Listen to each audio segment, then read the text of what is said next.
Hello everybody, and welcome to the 6th video in my 11-part series covering the Dark Seeker Saga of Kingdom Hearts. As this is the 7th entry in an ongoing series, entering its 3rd and final act in its current storyline, I highly suggest you are familiar with the first two trilogy of games, which consist of Kingdom Hearts Final Mix, Rechain of Memories, Kingdom Hearts 2 Final Mix, 358 Days Over 2, Birth by Sleep Final Mix, and Recoded. If you already are familiar with them, then you're in the right place. But if you need a refresher or haven't checked one of them out, then good news. I happen to have 6 videos before this one going into pedantic detail about the storylines and gameplay in the previous 6 games. This video will contain full spoilers for the first 7 Kingdom Hearts games, but also attempts to serve as a recap for existing fans, as well as an entry point for those catching up to the series, and say if you're only watching these videos as a newcomer, catching up just in time for Kingdom Hearts 3. Or if you just like to hear my long and weird opinions. Timestamps are provided in the description for your convenience, so if you're okay with all of that, let's get into some context before dropping into the game properly. Kingdom Hearts 3D, Dream Drop Distance, was originally released fittingly enough for the Nintendo 3DS handheld system in 2012. Its naming convention is very Kingdom Hearts. Dream, Drop, and Distance consist of 3Ds, plus it's on the 3DS, which displays in 3D, and is also the game setting up Kingdom Hearts 3, so let's get that confusion out of the way right now. As the 4th title in a row to be on the handheld, in contrast to the original DS and PlayStation Portable, the 3DS finally offered PS2 quality fidelity and power without much compromises in either graphics or gameplay, so much of the game fits squarely in line with its 2 mainline console entries in terms of presentation and controls. Thus, when it was time to re-release the games in the HD Remix collections, 3D fares better than Birth by Sleep before it, in that not much was needed to update beyond basic HD upscaling from a 3DS game, not even bringing up how they had to redo most of Days and Recoded. Many of the models previously used in the collections were reportedly taken from 3D here, which was the final game to use the now staple Kingdom Hearts graphical style. It was also released before the HD versions were revealed, so playing through the 1.5 plus 2.5 and now 2.8 HD collections retained a relatively large sense of consistency, using what were at the time the best models available for the series. Many of the improvements made to the gameplay in 3D are adjusted further for HD TVs, as 3D is treated with as much importance as a numbered entry would like Birth by Sleep is. According to series director Tetsuro Nomura, 3D is essentially the first part of the storyline to Kingdom Hearts 3, containing a bunch of setup for gameplay and narrative purposes that were able to be made into a full game all on its own. Used as an excuse to have a game on the 3DS, doubling as a sort of celebration for the series' 10th anniversary, 3D is essentially a game meant to link the previous 6 games together and lead directly into Kingdom Hearts 3. The game admirably attempts to catch up newer fans and recap the previous 6 games for fans, but in all honesty you really should watch and or play them yourself in the HD collections for PS4, as 3D alone cannot accurately give enough context to the crazy storyline this franchise is running with. Luckily, you're here and supposedly want my opinions and recaps of the 7th Kingdom Hearts game, so without further ado, let's drop into it with an opening cutscene only attentive fans will have any idea of what's happening within it.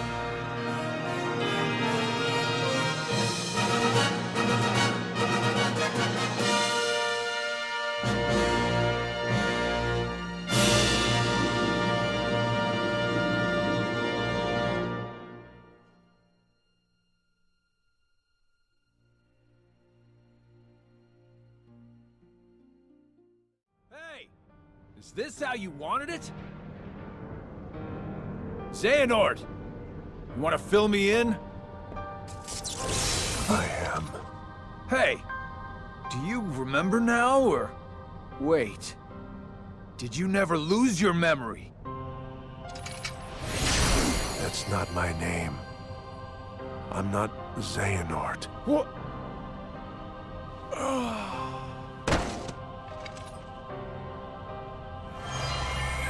My name is Ansem. As you just saw, Kingdom Hearts 3D, Dream Drop Distance HD, hereby known simply as 3D, opens in medias res, with a flashback to when Terra Xehanort supposedly removed the hearts of Ansem the Wise's apprentices, witnessing Evan and Ienzo vanish as Braig yells for some clarification. Removing his heart next, Braig falls unconscious as Terranort claims his name is Ansem before counting back to our heroes. 3D likes to jump around all over the place, so I'll streamline a bunch of the details for you guys here, since it keeps a lot of its flashbacks and preamble to an optional minimum, in case those who are playing it as a handheld had limited time and wanted to get straight into the gameplay. Admirable, but it is semi-jarring for the HD release, so let's tackle this chronologically. Fair warning, this is going to be front-loaded with a lot of refreshers, exposition, and gameplay mechanics similar to how I tackled the Birth by Sleep video, so go grab some food or enjoy this as a podcast for the next half hour. Picking up where Riku had left off, Mickey's letter summoned both Sora and Riku after the end of Kingdom Hearts 2, who are now all gathered in Master Yensid's tower. Mickey, Donald, and Goofy are also present. Yensid then begins to fill in Sora and Riku about their ultimate threat, Master Xehanort, recapping much of the lore and story seen by Birth by Sleep. As a quick recap, Master Xehanort was an inquisitive and talented young Keyblade master whose thoughts eventually led to the human heart that governs so much of a person's actions. Being passed on as a successor by his own master, Xehanort instead chose the Seeker's life to give him the freedom to explore these questions and find an answer to sate his need for knowledge. His inquiries eventually led him to believe the answers were to be found in the ancient Keyblade War, and decided to clash against many of those who protect the light in its many forms, two of which Sora and Riku have personally experienced. Filling the Keyblade wielders in on the ancient Keyblade War, Yensid describes the story Sora is familiar with thanks to Kyrie's grandmother. When the world was once whole, it was bathed in a light many believed to be a gift from the true Kingdom Hearts, which coexisted with a protective counterpart, the Keyblade. The inevitable battle over the light consumed the world as Keyblades were made in the image of the original Keyblade, and although darkness covered the world, the lights within the hearts of children prevailed, reforming the wider world into the countless separated ones the characters are now used to. The Keyblade did not survive the war, and was then shattered into 20 pieces, 7 of light and 13 of darkness, numbers very familiar to Kingdom Hearts fans. Since the loss of the Keyblade caused the true Kingdom Hearts to vanish into the darkness, some instead decided to use the Keyblades designed to take the light and use them to protect it. As this is now what the two best friends have become, in order to prepare themselves for the inevitable return of Master Xehanort, Yensid has called upon Sora and Riku, two self-taught Keyblade wielders, to find.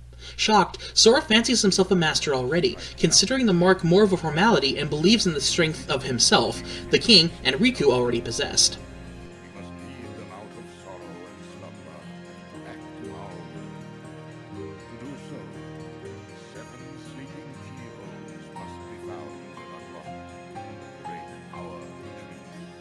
When asking Riku for confirmation, Sora is surprised to see Riku hesitant as he brings out his old Soul Eater weapon instead of his Way to the Dawn Keyblade, suggesting he's tied to the darkness as it's changed him. Riku feels as though he's not fit to wield the Keyblade and accepts taking the test, Sora agreeing and confident both will pass. Smiling, Yensid proceeds to start the Mark of Mastery, beginning by explaining their goal, since it's not as simple this time around as fighting off Orbs of Light, the traditional examination as taken by Terra and Aqua 11 years prior. Referring to Mickey's third letter, Yensid reiterates that in order to combat Master Xehanort, they will need the assistance of those whose hurting needs to be mended, the 7 individuals who are awaiting their birth by sleep, or new beginning. In order to save Naminé, Axel, Roxas, Xion, Terra, Ventus, and Aqua from sorrow and slumber, as Yensid puts it, Sora and Riku must find and unlock 7 sleeping keyholes to gain a new power to save the missing 7. To do this, Riku and Sora must unlock the aforementioned sleeping keyholes located in the sleeping worlds.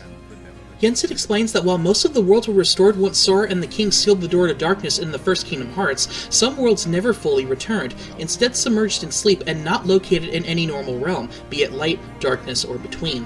As such, traversal to them via the lanes between or corridors of darkness is not possible, as not even the Heartless and thus nobodies can penetrate the sleeping worlds. Instead, creatures known as Dream Eaters reside in the sleeping worlds, and come in 2 varieties: nightmares, creatures of darkness that devour happy dreams, and spirits who combat the nightmares. These Dream Eaters will guide both boys to the sleeping keyholes, similar to how the Heartless led Sora to the keyholes in the Realm of Light in his first adventure. Furthermore, time does not flow in the sleeping worlds in a manner that's even more different than that of the Realm of Darkness. Being stuck in sleep, these worlds are constantly dreaming, and will continue to do such until they are awakened by unlocking their sleeping keyholes. Yensid explains this to Sora and Riku in the event of them seeing familiar faces that would have not been there otherwise when the worlds were taken by the darkness. The game dives into this aspect later on, so for now just keep in mind, and I'll bring this back up when appropriate. With all of that exposition out of the way, Yensid decides to send them into an earlier point before their homeworld of Destiny Islands were swallowed up by the darkness when their first journey began. Appropriately calling back to the first Kingdom Hearts as 3D celebrates the decade of history it shall be covering and moving on from, Sora and Riku appear in their younger selves from a year ago, calling back to a bunch of early dialogue as they finally make their raft off of the islands. Getting caught up in a storm, both boys run into Ursula of all characters, satisfied that he was right, and is determined to seek revenge for her defeat. Wondering if this is the test, this is where the game throws most of its gameplay mechanics at players, so we'll briefly skim over that for now just to set up the remaining plot points out of the way. Once they defeat Ursula, the apparition disappears, the whirlpool dragging them underwater and revealing their first sleeping keyhole. Sora and Riku both summon their Keyblades, Sora using his Kingdom Key and Riku switches from Soul Eater to Way to the Dawn as they both complete their first task. Before the scene ends, the robed figure of Ansem is seen with the X-shaped belts on some debris, claiming once again that this world has been connected, since he was also present on the islands before they fell into darkness.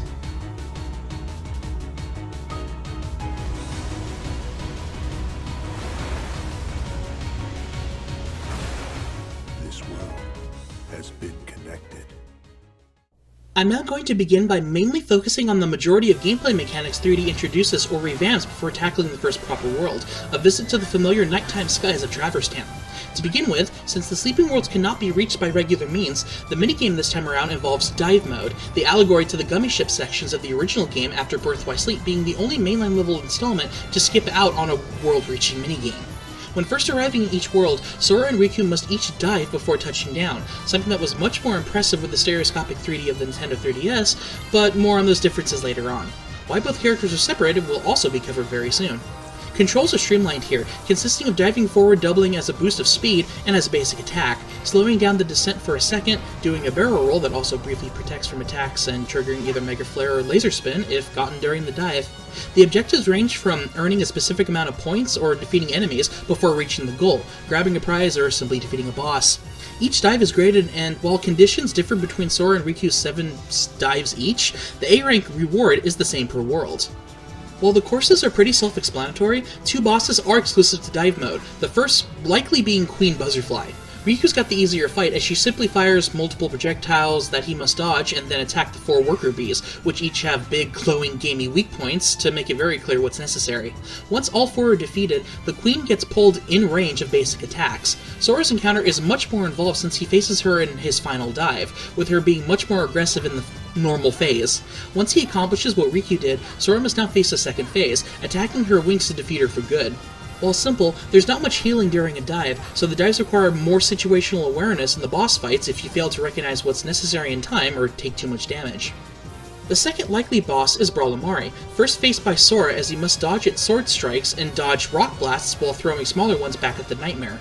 Occasionally it'll activate a barrier and slow itself down in an attempt to damage Sora, in which case breaking twice yourself is the safest option, after which it leaves its 2 weak points wide open for a few seconds. Its other attack is a quad laser, which isn't too difficult to dodge through. Riku's is naturally more difficult, with Brawlamari being more aggressive and switching up to 4 new weak points in its second phase. It switches up its attack here with 2 smaller and faster lasers alongside speedier sword strikes, while its laser attack switches up its goal.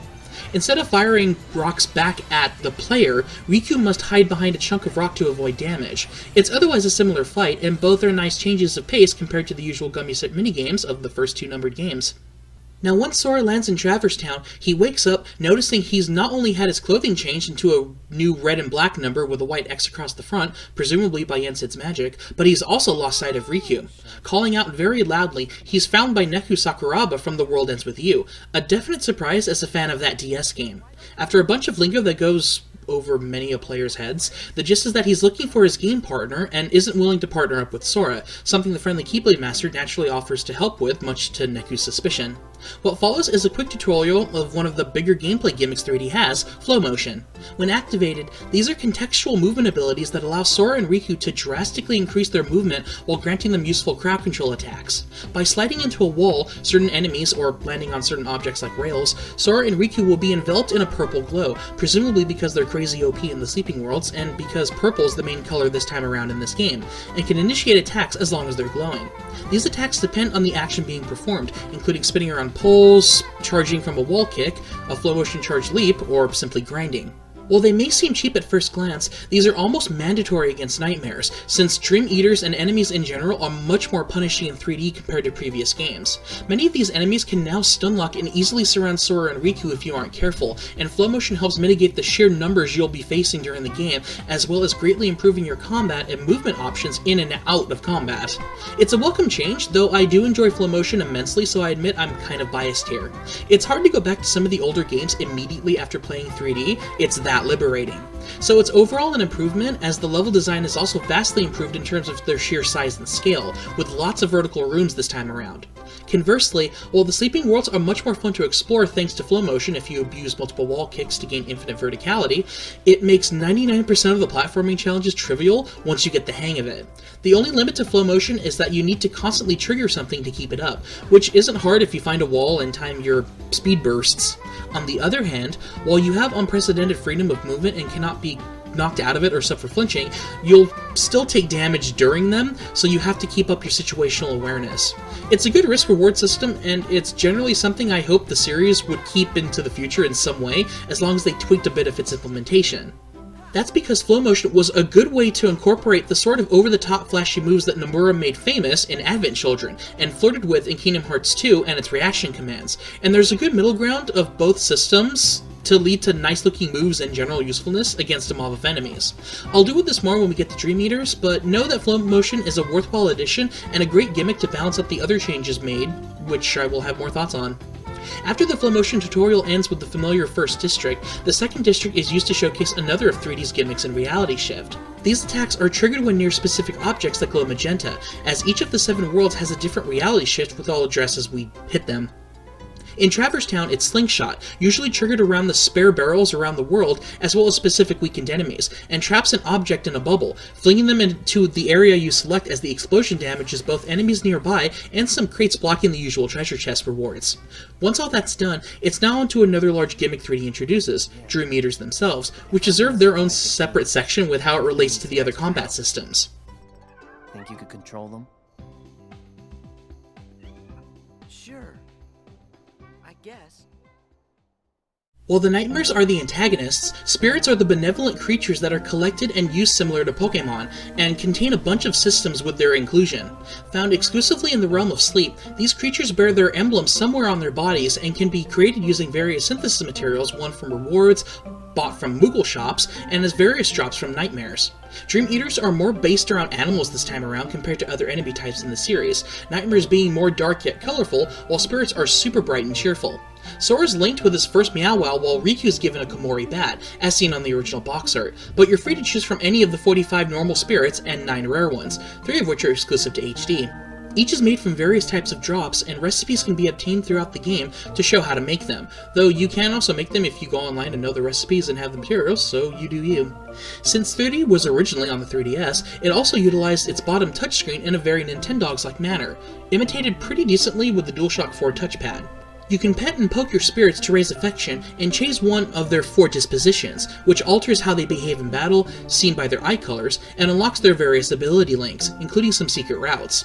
Ability links are a brand new board type that uses link points, LP, gained from defeating nightmares, used to unlock abilities, stat bonuses alongside commands, and items.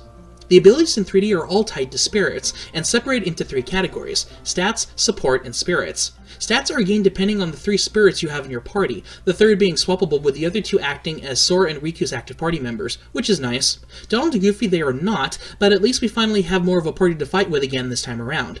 Stats are the usual passives like HP, attack, defense, and magic boosts, the attack and magic haste and defensive abilities, though the catch is that they're all tied to 3 spirits you have in your active party, so you need to pick and choose which stats you care about, something that honestly irks me a bit, but I understand why it was done. On the bright side, supports and spirits are permanent abilities once their links are unlocked, including the combo pluses, experience, scan, leaf bracer, and once more second chance abilities, which is much appreciated. The 3 spirit abilities are used to boost their effectiveness, namely keeping them alive longer and charging their link gauges for a combo attack with Sora and Riku. When knocked out, you need to go near them and mash a button to revive them after 30 seconds or they die for good, relinquishing a drop at the cost of their existence, so keep your wits about you if you aren't grinding for specific drops. You can swap between them using a side menu, and also utilize their link system, either by using one of the spirits separately, or if both gauges are filled, combining with both. And it's worth noting that Sora and Riku both team up with spirits differently.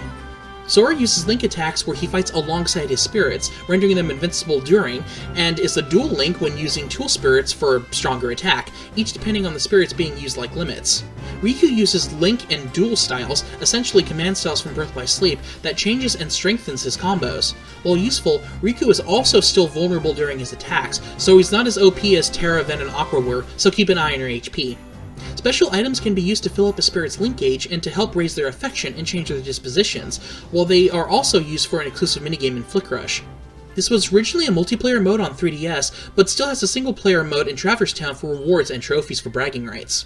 I didn't do any this time around because I don't do all the minigames unless I'm going for trophies and not story, so I'll disappoint anyone wanting for an in-depth discussion on this one. Sorry, all 5 of you. You basically use cards to attack another 3-spirit team depending on the spirit used, so look elsewhere if you care about this aspect. To cover most of my bases though, most of you with working eyes will have already noticed that 3D once again uses the deck command system from Birth by Sleep and continued with Recoded. The usual attack, magic, and item commands are present here with their usual reload times and limited uses for each item, while the attack commands are once again split into movement, defense, and reprisal commands, with Flow Motion having their own dedicated section that's unlocked the moment Neku introduces Sora to them, so no worries about unlocking anything here. Sora gets his usual dodge rolls and glides, while Riku inherits a lot of Aqua's OP skills and commands, such as the full 360-degree Dark Barrier, a double flight vertical jump, and the cartwheel-like Dark Roll that makes Riku invincible while dodging, something I didn't get this run, but is super useful if you do. The variety of commands are pretty evenly split across both protagonists, with Sora focusing largely on his staple moves such as Sonic Blade, Ars Arcanum, and Salvation, sharing a bit with Ventus, while Riku has his dark-based attacks like Dark Aura and Dark Splicer. Of a particular note, Dark Aura has a chance to get you stuck underneath a level sometimes and will require a restart if you do, which isn't super common but is a potential annoyance when the lock-on and the attack breaks, so I had to mention it here. The only other main gimmick left is the second word of the game's subtitle. The drop system is a gauge that determines when each player falls back asleep and drops out of the game to switch over to their friend, which is only forced in the first and final worlds. This drop gauge can be filled up to 3 times, going from blue to yellow and then pink. Once depleted, a 30-second warning appears in bonus time, which very clearly counts down before the character falls back asleep. Specific attacks, namely status effects, change the speed of the drop gauge, though certain items like drop Menots can be used to refill and slow down the impending drop if you like to stay as Sora or Riku without interruptions, and also special bonuses. Whenever you drop, either by choice or through depleting the gauge, the relay bonuses are shown, cashing in any drop points, DP, earned during that character's playtime. The reward increases as worlds are completed and certain bosses defeated. Each specific bonus improves things like attack and defense, which can improve flow motion attacks as well, and can decrease the speed of the drop gauge, most available in one of 3 levels costing more, including a random item or command depending on the game progress. Any extra DP is cashed in for money, so let your heart be your guiding key on this one. The realistic usage for the thematic gameplay system was meant to better handle a multiple campaign storyline. While Chain of Memories and Birth by Sleep had 2 and 3 protagonists respectively, each had to be completed one at a time, so the drop system isn't a bad way to keep Sora and Riku's experience in tandem, with 4 specific progression locks, though nothing's preventing you from sticking with either Sora or Riku until you hit those narrative roadblocks otherwise. Aside from the first and final worlds where you're forced to drop for the plot, I kept the pattern of Sora then Riku in most of the worlds for clarity's sake, which is how I'll handle most of the rest of the video. This is just a huge pedantic and dull opening section so we can focus largely on the good stuff, so don't worry, I've covered a good chunk of what you need to understand going forward. Now with most of the gameplay stuff out of the way early, we can drop much more quickly through the story. I'll mention the usual set pieces, level design thoughts, and bosses between the plot with some advice as we go, so let's finally wrap up the tutorial world.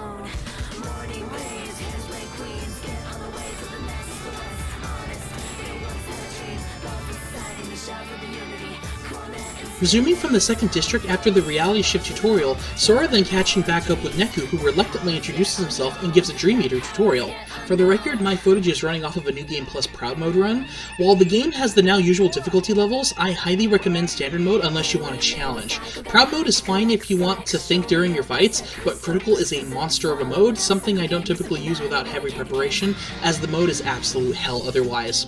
No judgment on never going beyond Standard on this title, since all of the enemies will still stunlock and punish players anyways, so it'll still be frustrating no matter the difficulty.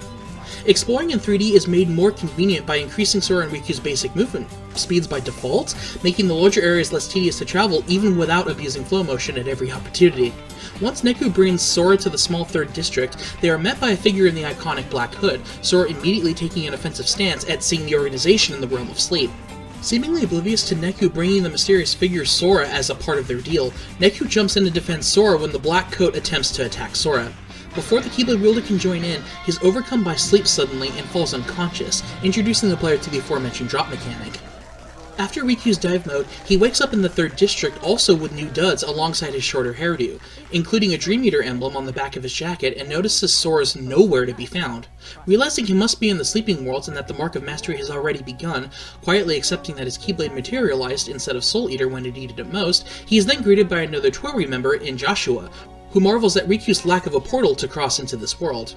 Reluctantly introducing himself and demanding to know what the stranger means, Joshua explains that portals are gateways between worlds, explaining that this version of Traverse Town has apparently been split into 2. In contrast to Sora, Riku doesn't intend on indulging Joshua's request as he doesn't trust every stranger he meets. The enigmatic youth instead tempts Riku with finding a girl called Rhyme by saying that not only is she linked to this world's portal, that they may also find Sora as well. Catching his attention, Riku decides to help Joshua. Since he knows of Sora, he deduces that if he's not in this world, he must be on the other side of Traverse Town. Entering the 2nd district, Riku asks why the Dream Eaters don't seem to be attacking Joshua, the mysterious benefactor explaining that they only attack dreamers, curious since he considers himself one. A lot of references to The World Ends With You occur, including the Dream Talk to create some spirits for Riku. Once that's done, they run across another Torii member in Beat, acting tough and eventually reveals he's not much of a bad guy after Joshua claims that he's been tricked by a rogue in a black coat, something that puts Riku on alert. After a linking tutorial, Beat admits that he's only here to protect the one person that matters, something Riku connects with before succumbing to sleep himself, switching over back to Sora as he wakes up both with Neku and the creep in the black coat missing. Wondering about what their deal was, Sora decides to look around Traverse Town, including a whole new expanded area to help returning fans from exploring previously explored areas. This time around, Sora can access the new 4th and 5th districts via the equally new post office underneath the mailbox once it moves. A large open area full of grinding opportunities, vertical platforms, and hidden goodies, it's a fun place to get in any flow motion practice with relative safety as you learn how easily nightmares can swarm you if you rush in like I do. Once you find and or use the green rail to exit to the Fountain Plaza, which is where I allowed Sora to drop to keep the initial concept in my playthrough, it's worth noting that you should keep an eye on it, since if you drop during a boss fight, you are then reset as if you had gotten a game over, with the boss restoring all of its HP and your deck commands will be reloading as well, so keep that in mind.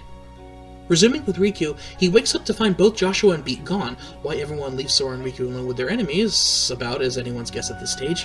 He then rescues Shiki as our penultimate Torii cameo, the brief characterization serving more to give off Sora and Riku's personalities than to the guest characters. If you aren't familiar with The World Ends With You, then a lot of the nuances of the characters will be lost on you, as they don't even attempt to explain what the Shibuya residents are doing beyond the Reprise game, but that's par for the course on most of the Final Fantasy cameos as well. Some are more fleshed out, like the main group Sora's used to, in the Final Fantasy characters, but others are more brief glimpses into their personalities, such as Setzer and Vivi, while most are just there to fill up the world and fulfill a role similar to one they had in their own games. After rescuing the positively anorexic girl in this art style in the 1st district, teasing Riku about being her knight in shining armor, he resolves to help Shiki find her game partner. They travel through the back streets to the Fountain Plaza, where a bunch of waterways can be grinded upon, so feel free to explore as much or as little as you wish, since flow motion can utterly break the intended sequence if you already grasp on how freeing the movement abilities are. As Riku, I reached the 4th district, which was a large shopping area before dropping once more to Sora while exploring. It holds the Flick Rush minigame, which I promptly ignore, but it's there with adorable giant floats of Meow Wow and a bunch of colorful lights and streamers that you can grind around on. It was then Sora's turn to gawk at the new district, meeting up with Rhyme, mistaking her for Neku's partner. While learning that the young girl has lost her memory, something Sora sympathizes with, having gone through it himself, they continue on to the 5th district in search of Neku to see if he can help. Upon entering the district with a large botanical garden in the center of it, Sora meets up with Neku, still trusting him despite the promise of the black-coated figure bringing him back home in exchange for Sora. Sora's flanderization leads him to still accept Neku as a friend, since he did the right thing in the end, though Neku confirms that Rhyme is not his game partner.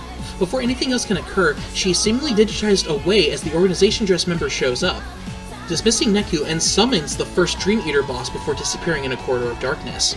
Sora now faces the brute form of Hako Monkey, a sort of wolf in a jack-in-the-box deal. It's mainly physical, using its arms for various attacks, and the entire 5th district is your arena, so stretch your legs and take your time if you need it. Ample opportunities for full emotion abound, and once you deal a sufficient amount of damage, it will retreat atop the glass ceiling of the gardens to lure Sora. After a while, it'll summon a box around him using flow motion himself to slam down and break the glass, moving the battle inside the building. The battle won't stay too cramped for long, since you have plenty of space to maneuver up and around the stairs if you need to, and eventually the boss will go down by flying up and crystallizing. During the sparkly shower, Sora sees Riku and Shiki as holograms as Joshua pops up through a portal, revealing he's the one who whisked Rhyme to safety before the battle commenced. Saying he's holding on to Rhyme's dreams as his portal, something Sora and a good chunk of the audience will just have to accept, since it's not the weirdest thing Kingdom Hearts has done and will introduce in this game alone. Joshua then reveals the secret behind Traverse Town in case players didn't catch in earlier games. It appears whenever a refuge is needed for those who have lost their own worlds, and is currently filled with Joshua's dreams. He claims to know who Sora and Riku are because he dreamed them up, and explains that the projections showing Riku, Beat, and Shiki are being shown in another Traverse Town. Joshua points to the organization member as the culprit, removing his hood while talking to Riku, revealing the boy from the secret ending of Recoded, leaving Neku and Rhyme to witness their partners in the other Traverse Town experiencing a separate chain of events. To continue the connected conclusion, I drop Sora and resume Riku's side of Traverse Town, resuming right before Sora's view of them left off. Arriving with Shiki in the 5th District, who promptly gets captured when turning the corner, Riku comes face to face with the organization member. Beat shows up with Shiki in tow, saying that they were promised to be sent back to their world by the Shady Youth if Shiki was brought to him. As he wonders how and what Riku's doing here, the yellow-eyed youth summons the mage version of Hako Monkey as Riku chases the nightmare down into the gardens. This time around, the boss is more long-range and magic-based, so utilize any long-range attacks yourself from a safe distance and abuse the railings to attack and escape. It can project its hands to attack independently from its body, it can easily stun-lock you into a game over if you're unprepared, but is otherwise a similar but varied first boss fight to complement Sora's take on it. Once defeated and shattered into crystals, showing the projections of Sora, Joshua, Neku, and Rhyme, Beat frustrated that he cannot reach her, Riku assures him that they'll all reach their loved ones if their hearts are connected. Once both sides are completed, the true wrap-up occurs, with Joshua speaking to both Sora and Riku simultaneously.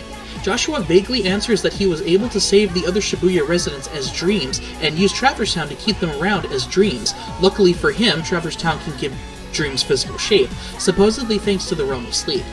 Thanking the protagonists, Sora and Riku asks who Joshua is before leaving the opening on a mysterious, uplifting note, revealing the sleeping keyhole as both Keyblade wielders seal up their second objective as we continue on to the meat of the game.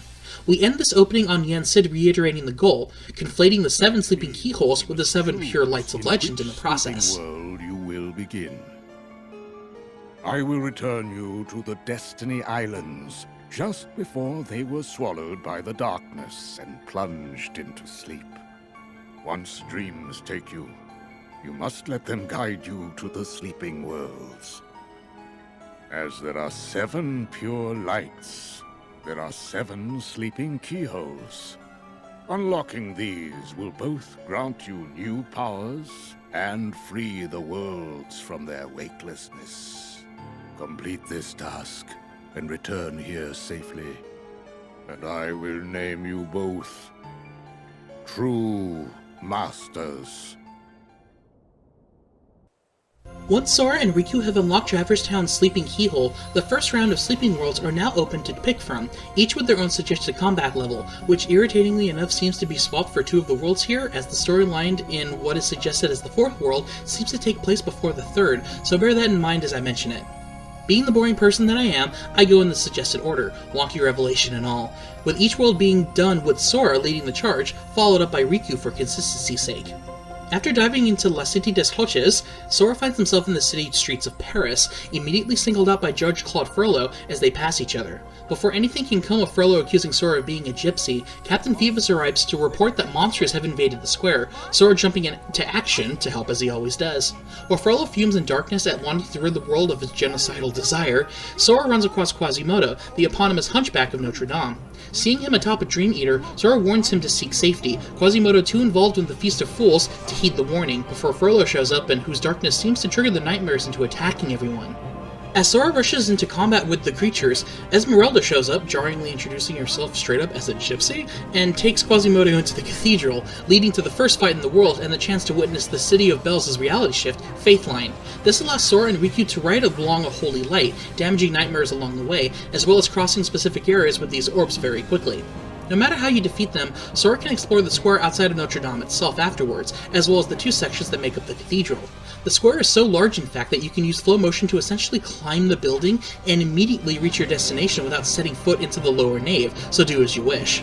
Once inside the bell tower, where Quasi is busy introducing Esmeralda to the bells he rings and is intimately familiar with, Sora gets spoken to by 3 talking gargoyles, something the movie also had a tough time making ambiguous.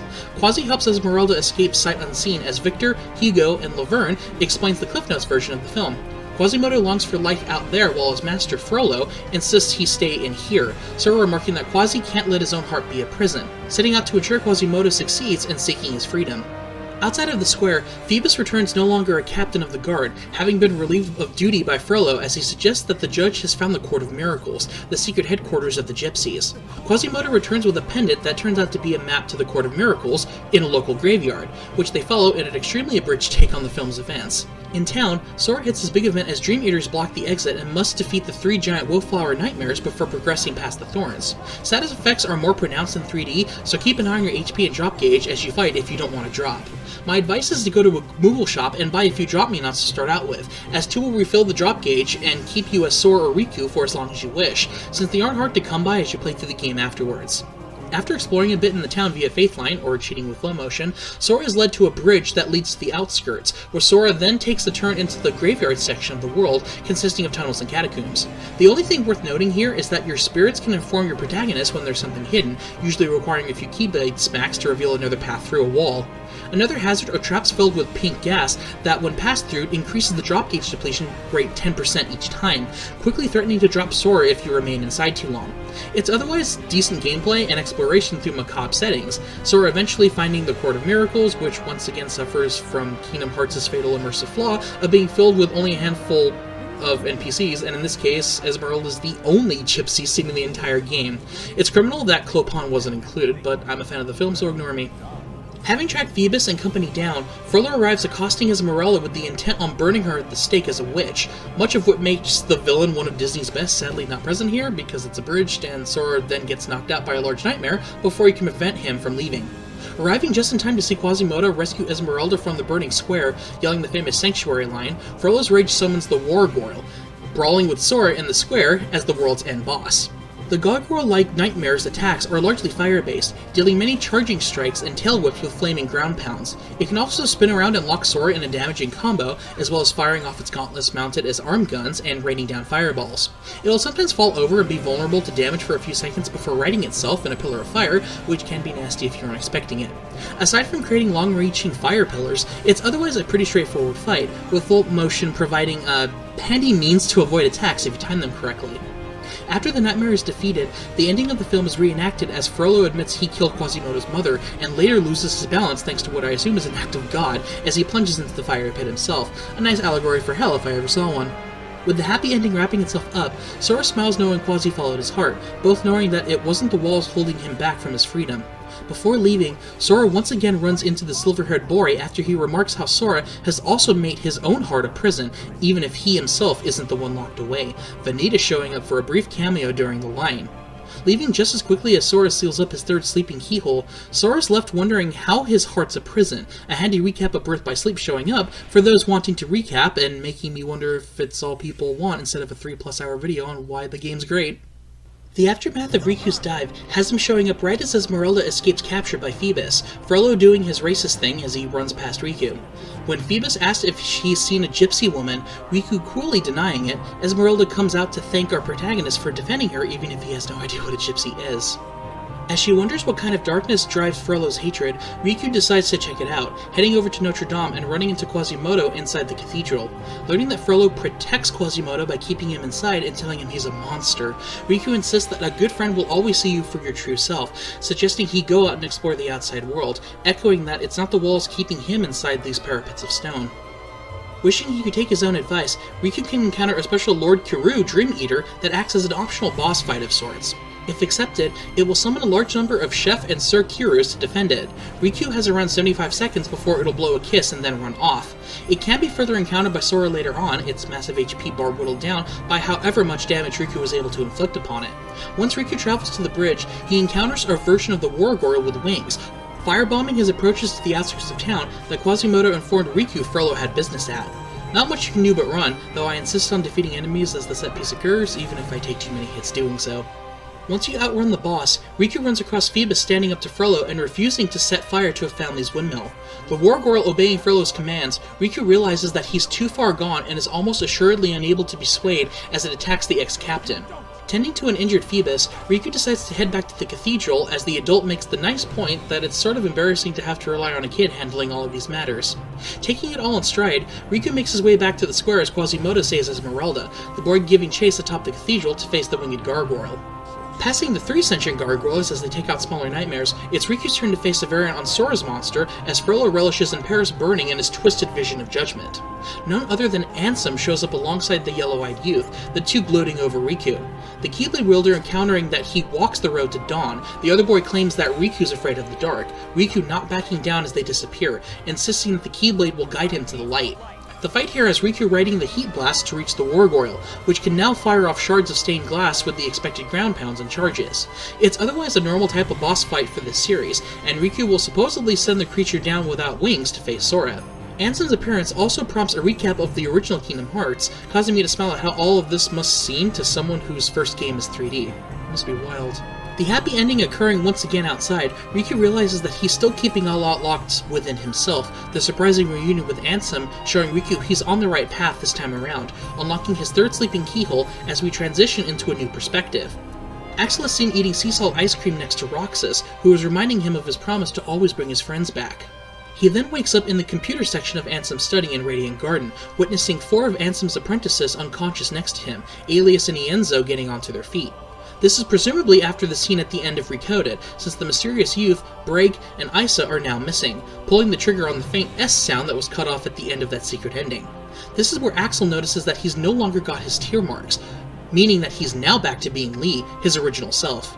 Realizing that this is also where they join the organization, he wonders where Brig and Isa are, the game throwing up another chronicling of 358 Days Over 2, now that Lee and half of the Organization 13 are active players and making do on the bombshell dropped at the end of Recoded. The combat level now implies that the grid is the next stop for our duo. After Sora exits his die fight with Brawlamari, he recognizes the updated clothes lined with bright lights he's received as being back in Tron's world of space paranoids. Difference being this time around that the grid is depicting the sequel Tron Legacy instead of the original film, as Sora visited an older copy of it back in Kingdom Hearts 2. Following a Legacy-era recognizer through the city, grinding along various paths as he finally catches up as an antagonistic blackguard, programs attempt to arrest Sora as the stray program. As he escapes the guards, the player is presented with multiple opportunities for the grid's reality shift, Code Break. This brings up a screen full of code words and fragments of commands that, when matched with the corresponding buttons and colors, trigger various effects, such as auto-destructing turrets and enemies, briefly taking control of them before self-detonation, spitting out various HP orbs or increased drops, and turning on their own allies. It fits the world nicely, and is pretty entertaining as a means to vary up the combat with Dream Eaters and Black Guards, even taking rides on recognizers to reach other locations in an area, some reachable by flow motion, while later others are legitimate entrances to otherwise inaccessible locations. On the outskirts, Sora runs across Rinzler as Kevin Flynn, Korra, and Sam Flynn look on, giving away immediately that Rinzler is a reprogrammed Tron. Being summoned away, Sora watches as Rinzler leaves as Korra admires Sora's Keyblade and realizes he's a user like her two companions, both parties catching each other up on how they know Tron. Long story short, the antagonistic Clue, a program based upon Kevin Flynn, reprogrammed Tron into Rinzler to take over the grid, Sora wondering how different the grid is compared to Space Paranoids, and joining up with Korra to go get Tron's source code back to return Rinzler to Tron.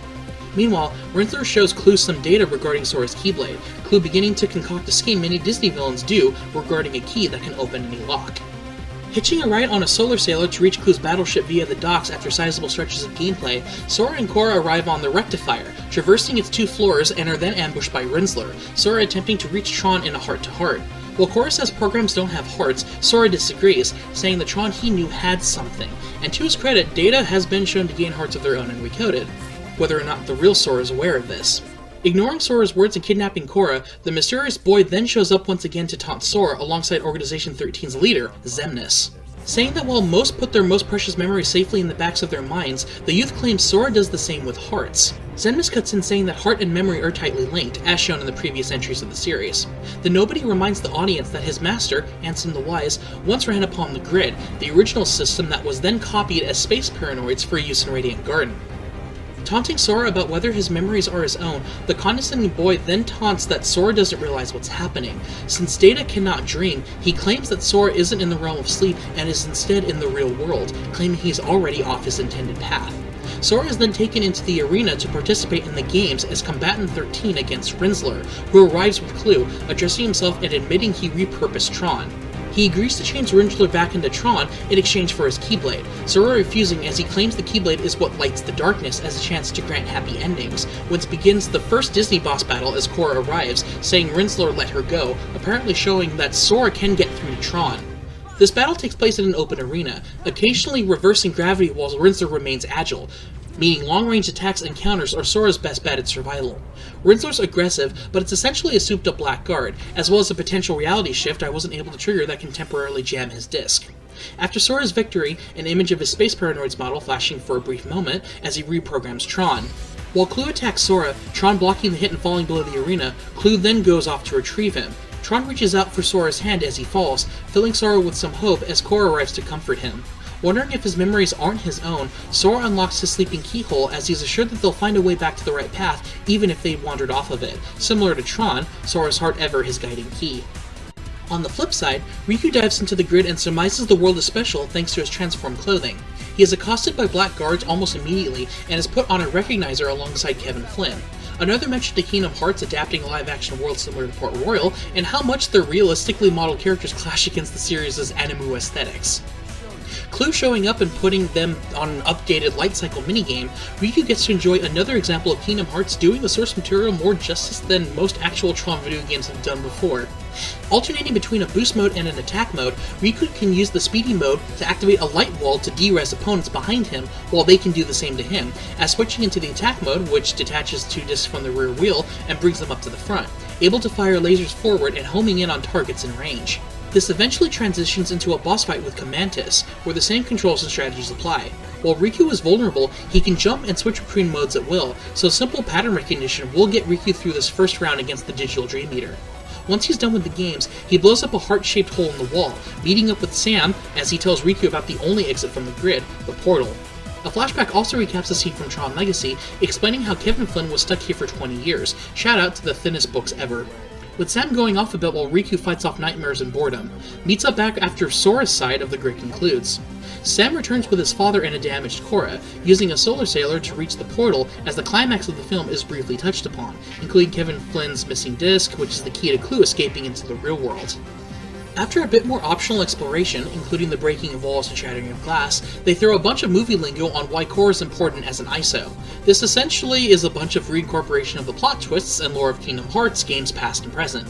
Riku sees links between Kevin Flynn and Xehanort, how their unchecked ambition can cause damage to themselves and everyone around them. As Cora turns herself in, Riku and Sam conduct a rescue operation on Clue's throne ship as the dude grabs them some wheels. After successfully blocking Rinsler and taking Flynn's disc, they then fly off to the portal, Riku dealing with Dream Eaters along the penultimate area.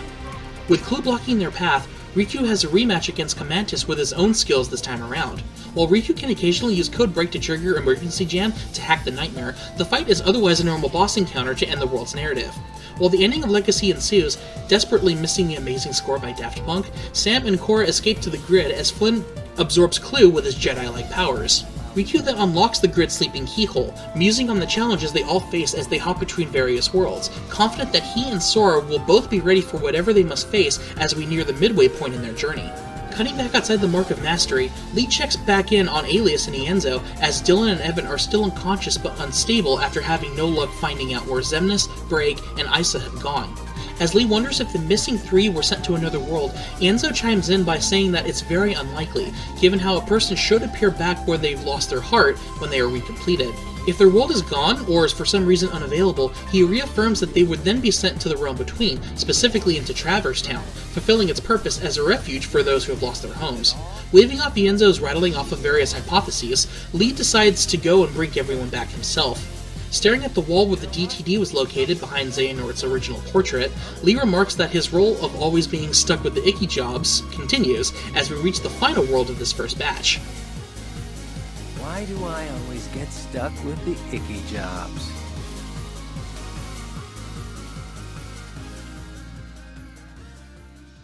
After Sora's colorful and balloon-filled drop into Prankster's paradise, he finds himself in a past version of Jiminy's world, recalling Jens's description of how the sleeping worlds are without time. Essentially, Prankster's paradise is dreaming about the time before it was taken over by darkness, and as such the world is dreaming up its missing components, in this case, a dream version of Jiminy Cricket. Readjusting his expectations on a Jiminy Cricket who doesn't know him, Sora's filled in on the events of Pinocchio that led him to the Pleasure Island section of the film. Strange enough, Pinocchio appears to know Sora, having been told to play a trick on him by a man in a black coat. Sharing a need to save someone that they both know, Sora and Jiminy spot Pinocchio across the island, running off after him as gameplay resumes. Prankster's Paradise's reality shift is Bubble Burst, which traps enemies in a bubble that can then be ridden atop of and maneuvered before detonating and causing even more damage to mobs of Dream Eaters. Sora and Jiminy are free to explore the island, including riding the roller coaster tracks and reaching various treasure chests before running across nightmares pretending to be Pinocchio to move the plot along. Eventually spotting the real wooden boy, it leads them into the circus tent as Sora defeats various nightmares along Wind Up Way. They find Pinocchio being attacked inside after having made a jackass out of himself as Sora clears out the tent of enemies. Afterwards, Sora is confronted by both the mysterious youth and Xemnas, to which Sora reacts as if this is the first time he's supposed to run across the superior of the in-between instead of on the grid. Wondering how Xemnas is around, which is a good question, the Nobody mocks how a puppet was able to grow a heart, Sora remarking that it should be similar for nobodies given their penchant for emotions. After a "we aren't so different, you and I" remark, they both vanish into a quarter of darkness, leaving Sora to wonder how he's similar to a nobody, as 3D gives a chronicled recap of Kingdom Hearts 2 and Organization 13. Resisting and failing the obvious low-hanging fruit that he was finally able to meet up with the Blue Fairy, Sora is told by the entity that Geppetto was swallowed by Monstro the Whale after looking for Pinocchio, and that both Pinocchio and Jiminy went off to rescue him, convincing Sora to follow suit at the bottom of the sea. Along the way, Sora has a chance to face the Special Lord Kiru. Same rules apply here. Sora has about 70 seconds to deal more damage alongside any that Riku dealt earlier before it runs off to another world once again.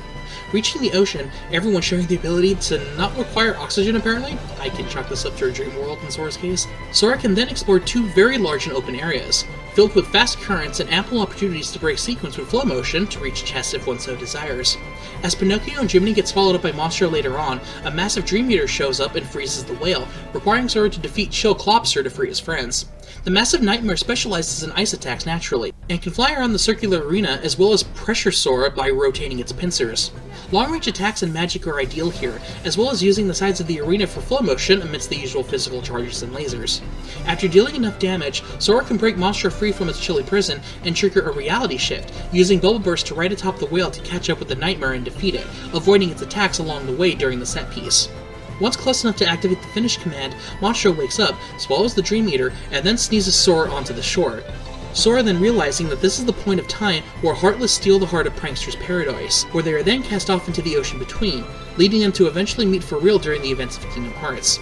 Sora reaffirms his task of freeing these worlds from sleep alongside Riku as he unlocks his 5th sleeping keyhole as he switch over to Riku's side of the Midway world. Dropping over after Riku's darker dive, he finds himself inside the familiar and surreal insides of Monstro the Whale, seeing Geppetto call out for Pinocchio as Riku approaches to assist in finding them, continuing where Sora's side left off.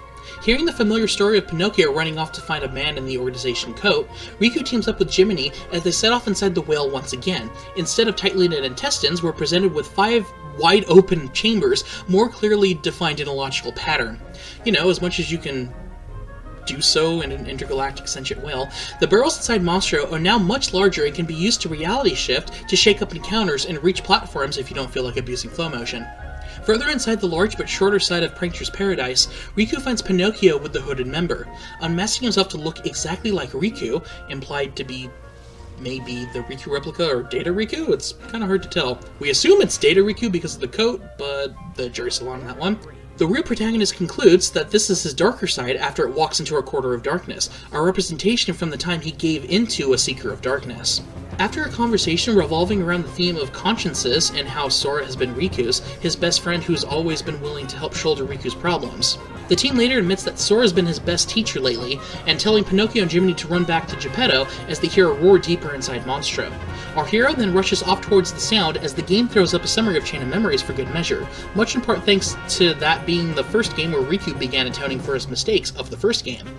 After navigating through Monstro's belly and cavity, avoiding his stomach acids and triggering Uvulos to flip the familiar chambers upside down to progress, Riku runs across the Dream Eater Monstro swallowed at the end of Sora's side, this time facing the fire version in Char Clobster, for thematic variety. This fight is in much smaller bowels, meaning less opportunities for slow motion are available here, but the chamber can be flipped upside down as the Nightmare can swiftly run across the area. Similar tactics apply here, as Riku has the less interesting but more intense scuffle, Riku emerging victorious as the Disney characters reunite as Riku contemplates why time seems to be rewound here. Believing he was only sent to the past in the beginning of the exam on Destiny Islands, Riku concludes that Yensid must be correct in how the sleeping worlds are trapped within a never-ending dream, as he unlocks his corresponding sleeping keyhole and exits Monstro and Prankster's paradise. In Yensid's tower, Donald and Goofy wonder if Sora's okay before they're visited by Diablo, Maleficent's Raven, who arrives with a letter alongside Queen Minnie's tiara.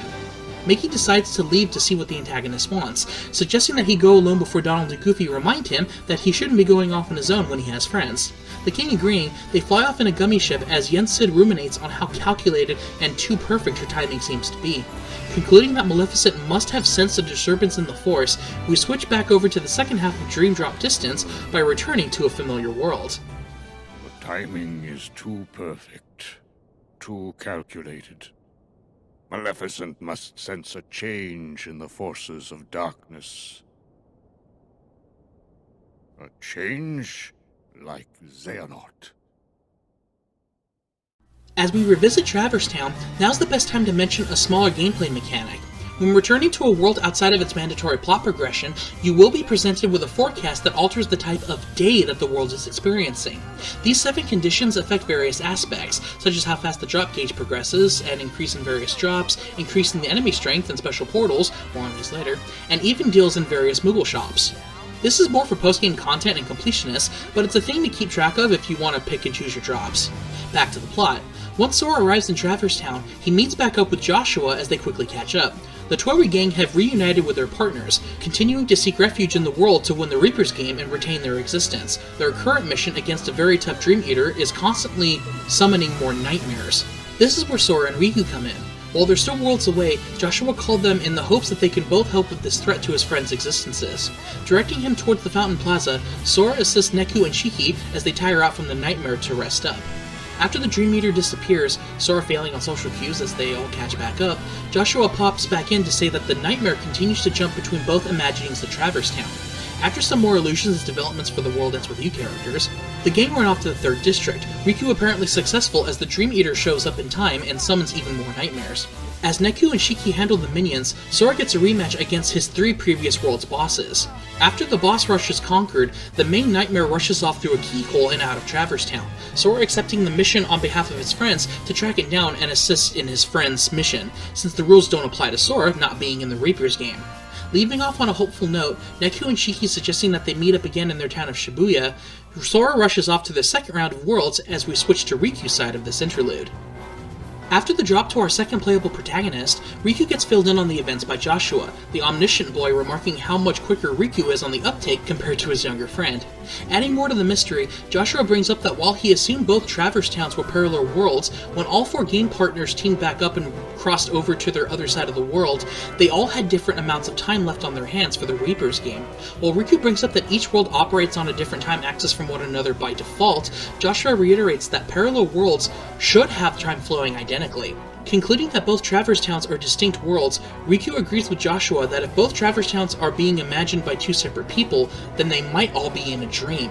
While Joshua concludes that this may not matter for them in the long run, it may be an important clue for Riku and Sora. Riku goes off to assist Beat and Rhyme with their tangle with the Dream Eater, both remarking how they no longer need any spirits when they have their game partners. The Nightmare seems annoyed at this bickering and how they're ignoring it. Summoning a bunch of mooks for the Tweri duo to take care of, Riku is faced off with a horde of Cerateras. After the Triceratops Dream Eaters are dealt with, Joshua pops back in to tell Riku that they're going to pin the troublesome Nightmare in the 3rd District, successfully setting it to Sora's version of Traverse Town. Riku enjoys some normal cooldown with the guest characters, as the keyhole then signals Riku's time to move on, Joshua reminding Riku to be very careful if they're all in a dream. Keeping the information in the forefront of his mind, Riku is then ready to leave Traverse Town, but not before a quick aside. Since Riku leaves this world without a bona fide boss fight, not even a boss rush as Sora did, now's the best time to address 3D's secret super boss, who this time doesn't appear to be a canon Xehanort-related hint at a future game. For this title, we go back to a classic Disney antagonist in Julius from the Disney short film Runaway Brain in the Fountain Plaza area. He can be challenged once the game is beaten, but since it doesn't really affect the plot progression in any way, we're going to do it now. Julius is appropriately massive, as I do suggest checking out the short for this type of Mickey cartoon that you don't get too often. Being one of the toughest fights in the series, all supportive abilities are recommended as well as any advanced movement abilities for both Sora and Riku. Julius has extremely long combos and has moves based around wrestling, and hits like a freight train on higher difficulties especially. Despite being massive and having the entire area to flow motion around, Julius's moves are designed to keep on to the player, as he's able to jump high into the air and land on any ground the player can, meaning trying to be clever will likely leave you scrambling for health. Besides having an insane 13 bars of health, many of his attacks are also so wide-reaching that normal frontal blocks aren't enough for Sora to avoid stationary damage. This is where Riku has a major advantage, possessing the best defense in the form of his aqua-inducing Dark Barrier, which blocks attacks from all angles, and his Dark Roll, which renders him invulnerable while dodging. Add to this that Julius can break lamp poles to limit flow motion inside of the arena and repeatedly charge from multiple angles, it leaves very little room for effective counterattacks if you aren't prepared. The most annoying section of the fight has to be when he electrifies himself, or if he belches on you depending on how much you hate status effects. Besides electricity being genuinely annoying and far-reaching, Julius can charge his punches, and if he crashes down whilst charged, he will cause whatever currently selected command to be reloaded to double the length, turning it red and black. So hopefully you didn't have like one cure commands unless you're an Everglow level Master of Combat. Of course, this makes for one of the most ultimate challenges in the game were you to play this fairly. But I didn't say I played this without cheesing it, did I? If you've seen my playthroughs, you've likely noticed what many players do if you experiment with commands early on. Similar to how players of Birth by Sleep latched on to how amazing the Fire and Thunder Surge commands were so early in the game, and how effective they remained for the duration of the prequel, 3D's magical OP command this time around is the Humble Balloon spell. This new magic introduced here seems alright at first glance, being a squad of balloons that have a 50% chance of stunning foes once triggered and or run into, and is very quick to reload. Stationary, but you can lure most enemies into it to stun them and can either retaliate, heal, or gain more distance for another move during. But Balloon Raw is where it really shines. While many moves have a short wind-up period in which Riku and Sora can both be attacked out of and have the move cancelled, wasting the command temporarily, if you can trigger Balloon Raw, the batch of balloons will eventually begin homing in on nearby foes if Sora or Riku isn't allowed to hit it themselves, making for a fantastic crowd control move with a relatively quick reload time. Pop 2 of these commands into your deck with a few Karagas, and you can pretty much cheese a large majority of the game if you wish. And that's the secret to many a boss encounter in 3D. If you're ever stuck, burst out Balloon Row preferably, as Balloon God may summon a massive balloon that guarantees a stun while also releasing smaller balloons. Balloon Row is much quicker to reload, and the homing ability and its movements tend to work better overall in the long run in my experience. As such, Julius can be waited out in a sense if you constantly lay down balloon spells for him to run into as he charges you, having a high chance of stunning himself even if you do get hit, so you can cast another spell or heal up and reposition yourself around the field. It's an intense fight even if you do want to cheese it, since you still need to be wary of Julius's charged state, and if he disables too many of your healing commands, you're pretty much on your own for as long as you may last.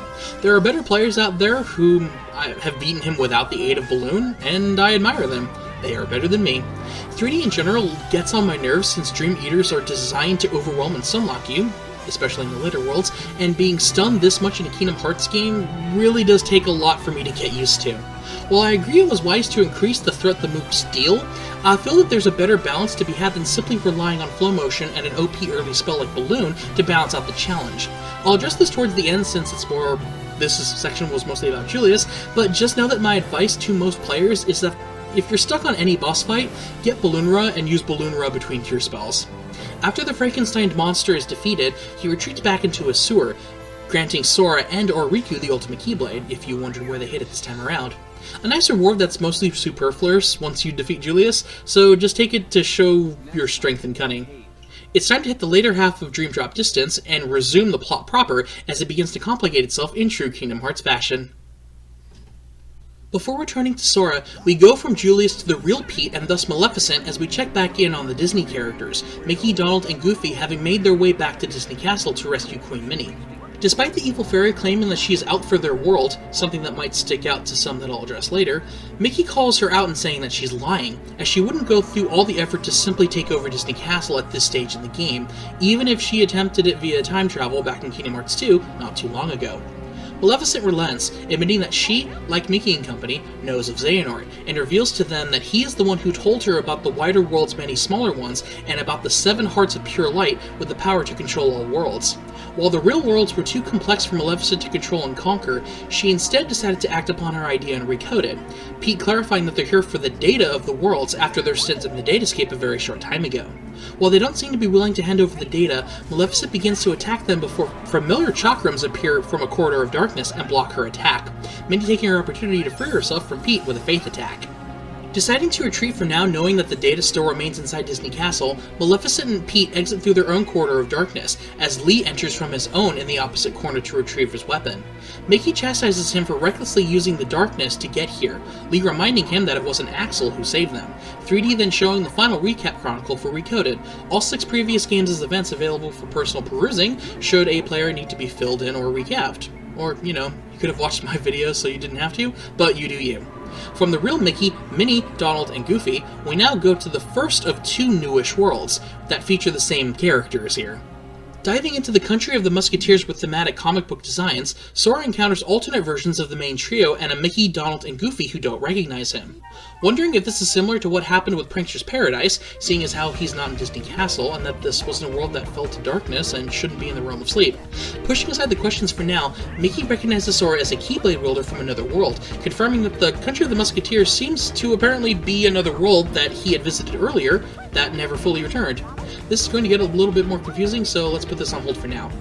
After helping them rid the training yard of Dream Eaters, Sora reminding himself to stop addressing these dreamed up versions as his real friends as friends, he learns of their business in this world, training to be Musketeers based on a direct-to-video thing instead of a film this time around.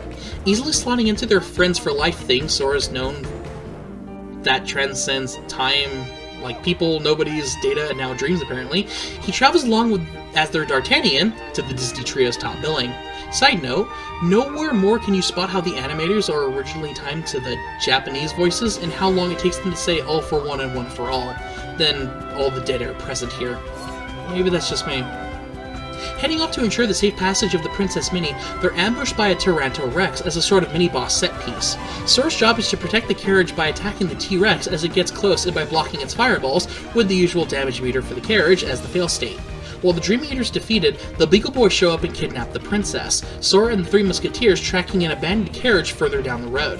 Coming upon a tower where she's being held, Sora must then cross a bridge of said structure and do his best Donkey Kong impersonation as he avoids barrels and bashes through nightmares, leading to a small event battle with the Beagle Boys. After dispatching them with some classic Goofy moves and returning to the training yard, Donald arrives saying he's discovered that Captain Pete is planning to kidnap the princess. Some of the Hollywood third act the heroes pretend to split up for their lowest low before the climax cliche rears its overdone head here as Pete reveals his villainy as the heroes get knocked out in various ways. Donald and Goofy wake up Sora to news that Pete and the Beagle Boys took Mickey to Mont Saint Michel, locking him up in a dungeon that fills up with water when the tide comes in. Traveling to the islands leads to a large empty town with chests abound and the dungeon itself before rescuing Mickey in the cell. Affirming their bonds in the process, they defeat some Dream Eaters and save Mickey before he drowns. Once he's recovered, the quartet runs off to the Opera House in time to see the Beagle Boys carrying Princess Minnie in a locked chest. Catching up to them inside the theater, Pete attempts to crush the 3 unofficial Musketeers underneath a large box, Sora rushing in to warn them before it disappears out of existence. Feeling this was Riku's doing, Sora handles Pete and his henchmen, thwarting them in the nick of time. The goal here is to eliminate the trio of Beagle Boys to bring them out and defeat Pete atop the backdrop of the stage, which brings us to the country of the Musketeers reality shift.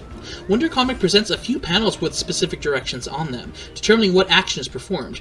In this battle, flinging both sticks in any of the marked directions will send a Beagle Boy flying into Pete, which brings the big guy out once all 3 are sent flying into him. Pete can then use the stage to an extent, but otherwise infrequently fences with Sora and will eventually lead to the final Winter comic to end Sora's side. Minnie then dubs them Real Musketeers, they do the motto once more, as Sora ends up unlocking his 6th leaping keyhole with only 1 more to go. Dropping to the other side of the country of the Musketeers after defeating Brawlamari, Riku's entire stay revolves around the Opera House and how he saves Sora's side. exploring the theater more thoroughly in the process.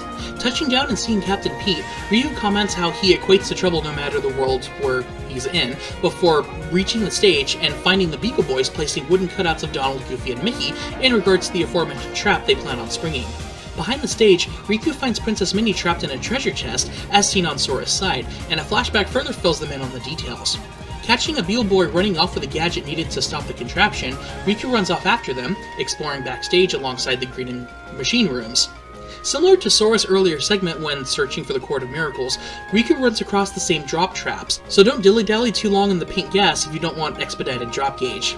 The machine room nicely incorporates some flow motion moves to progress further and uncover hiding Beagle Boys, so it's a nice gameplay section with much more interactables compared to Sora's side, which compensated with a wider variety of locations. Once Riku nabs the underlying trio, Riku faces Holy Moly backstage before Sora can commence his own. The Large Nightmare is a fan of hit-and-run tactics, meaning you should be as well. Able to make its limbs pop out through portals and warp around the room itself, Flow Motion's a reliable way to track it down and damage it, and is otherwise a normal boss fight to end a world. Returning the crank and stopping the trap in time, Princess Minnie thanks Riku as he gets caught up on what Musketeers even are. After being taught the motto, Riku says it himself, relenting as to how easily it fits into the series he's found himself in, unlocking his penultimate sleeping keyhole as he moves on to his final objective. As usual, we switch over to what's unfolding outside the realm of sleep to find Lee saying something muted from the audience at Yensid's tower, the ex-master, Mickey, Donald, and Goofy expressing shock, with Donald outright refusing. The magician admits that he felt something was wrong after he sent Sora and Riku off on their exam, admitting what we already knew from Birth by Sleep, in that this mark of mastery isn't usually how it's normally conducted. Yensid was trying to kill two birds with one stone here, by sending the two self-taught Keyblade Masters to unlock the 7 sleeping keyholes that corresponded to the 7 pure lights. They would both attain a new power, and one that would be crucial given the current circumstances. While succeeding would result in the large reward of being true Keyblade Masters, the risks were just as great and are even worse now that Xehanort has begun interfering with the test. While they wonder where Sora and Riku are, all of Yensid's attempts to locate them seem to peter off, unsure of their exact position in an exam that is now being commandeered by a master tactician. Yensid solemnly states that there isn't anything that they can do that Xehanort can't predict in some capacity, having likely known what they were conducting a mark of mastery in the realm of sleep from the start. As the organization's members are now somebodies again, there's little reason to believe that Master Xehanort will not have also become a complete person once more, especially given how darkness seems to be growing stronger in Xehanort's bid to have light and darkness in equilibrium. Because of their dire situation, they must consider any and all strategies in order to catch Xehanort off balance for any advantage that they can without delay. To that end, Yensid then addresses Lee directly, warning him again that his journey will not be easy, the Maverick accepting and willing to dive in immediately. From the events that just occurred in Yensid's tower, we now drop back to Sora, who finds himself in the film that the Master debuted in. Watching Mickey in a Sorcerer's Apprentice getup using Yensid's hat to conduct large-scale magic, complete with an orchestrated rendition of the iconic piece, he encounters the same avian Dream Eater that he was chasing back in Traverse Town that promptly knocks him out of the sequence.